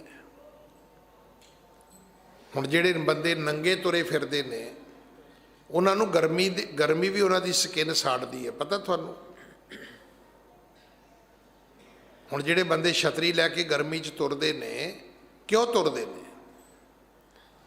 ਉਹ ਕਹਿੰਦੇ ਇਹ ਜਿਹੜੀ ਸਾਡੀ ਸਕਿਨ ਹੈ ਇਹਨੂੰ ਧੁੱਪ ਸਾੜਦੀ ਹੈ। ਸਤਿਗੁਰੂ ਕਹਿੰਦੇ ਚਾਰ ਕੰਮ ਤੁਹਾਨੂੰ ਕਰਨ ਦੀ ਲੋੜ ਹੀ ਨਹੀਂ। ਨਾ ਨੰਗੇ ਰਹਿਣਾ ਹੈ, ਨਾ ਪਾਣੀ ਵਿੱਚ ਬਹਿਣਾ ਹੈ, ਨਾ ਅੱਗ ਦੇ ਕੰਢੇ ਬਹਿਣਾ ਹੈ, ਨਾ ਵਰਤ ਰੱਖਣੇ ਨੇ, ਭੁੱਖੇ ਵੀ ਨਹੀਂ ਰਹਿਣਾ। ਨਹੀਂ, ਇਹ ਚਾਰ ਕੰਮਾਂ ਦੀ ਲੋੜ ਨਹੀਂ ਹੈਗੀ। ਹਾਂਜੀ। ਊਰਦ ਬਾਹਾਂ ਅਦੋ ਸਿਰ ਕਰਨਾ, ਖਰੇ ਹੋਣ ਚਿਰ ਲਾਓ ਇੱਕ ਚਰਨਾ। ਨਹੀਂ, ਆਪਣੀਆਂ ਬਾਹਾਂ ਤਾਂ ਨੂੰ ਵੀ ਨਹੀਂ ਖੜੀਆਂ ਕਰਨੀਆਂ। ਹੁਣ ਤੁਸੀਂ ਕਹੋ ਜੀ ਬਾਹਾਂ ਤਾਂ ਨੂੰ ਖੜੀਆਂ ਕਰਨੀਆਂ, ਨਹੀਂ, ਇਹ ਸਕੂਲ ਨਹੀਂ ਹੈ ਕਿ ਮਾਸਟਰ ਨੇ 5-7 ਮਿੰਟ ਕਰਾਈਆਂ ਤੇ ਹਟ ਗਿਆ। ਇੰਨਾ ਚਿਰ ਬਾਹਾਂ ਖੜੀਆਂ ਕਰਦੇ ਨੇ ਵੀ ਖੂਨ ਦੀ, ਬਲੱਡ ਦੀ ਸਰਕੂਲੇਸ਼ਨ ਬੰਦ ਹੋ ਜਾਂਦੀ ਹੈ ਤੇ ਬਾਹਾਂ ਸੁੱਕ ਜਾਂਦੀਆਂ ਨੇ। ਉਹਨੂੰ ਤਪ ਕਹਿੰਦੇ ਨੇ। ਐਵੇਂ ਪੀਟੀ ਕਰਦਿਆਂ ਬਾਹਾਂ ਤਾਂ ਕੀਤੀਆਂ ਤੇ ਤੁਸੀਂ ਸੋਚੋ ਵੀ ਤਪ ਕਰ ਲਿਆ, ਇਹ ਤਪ ਨਹੀਂ ਹੈ। ਬਾਹਾਂ ਸੁੱਕ ਜਾਣ ਤੁਹਾਡੀਆਂ ਉੱਪਰ ਕੀਤਿਆਂ, ਉਹ ਤਪ ਹੈ। ਬਾਹਾਂ ਉੱਪਰ ਨਹੀਂ ਕਰਨੀਆਂ, ਫਿਰ ਇੱਕ ਲੱਤ ਤੇ ਖੜੇ ਨਹੀਂ ਹੋਣਾ। ਕਈ ਇਹਨੂੰ ਵੀ ਤਪ ਕਹਿੰਦੇ ਨੇ। ਸਤਿਗੁਰੂ ਕਿਰਪਾ ਕਰਨ। ਸਮਾਂ ਸਮਾਪਤ ਹੈ। ਅਗਲੀ ਕਥਾ ਆਪਾਂ ਕੱਲ ਗੁਰੂ ਕੀ ਗੋਦ ਵਿੱਚ ਬੈਠ ਕੇ ਸੁਣੀਏ। ਭੁੱਲਾਂ ਬਖਸ਼ੋ ਜੀ, ਫਤਿਹ ਬੁਲਾਓ। ਵਾਹਿਗੁਰੂ ਜੀ ਕਾ ਖਾਲਸਾ, ਵਾਹਿਗੁਰੂ ਜੀ ਕੀ ਫਤਿਹ।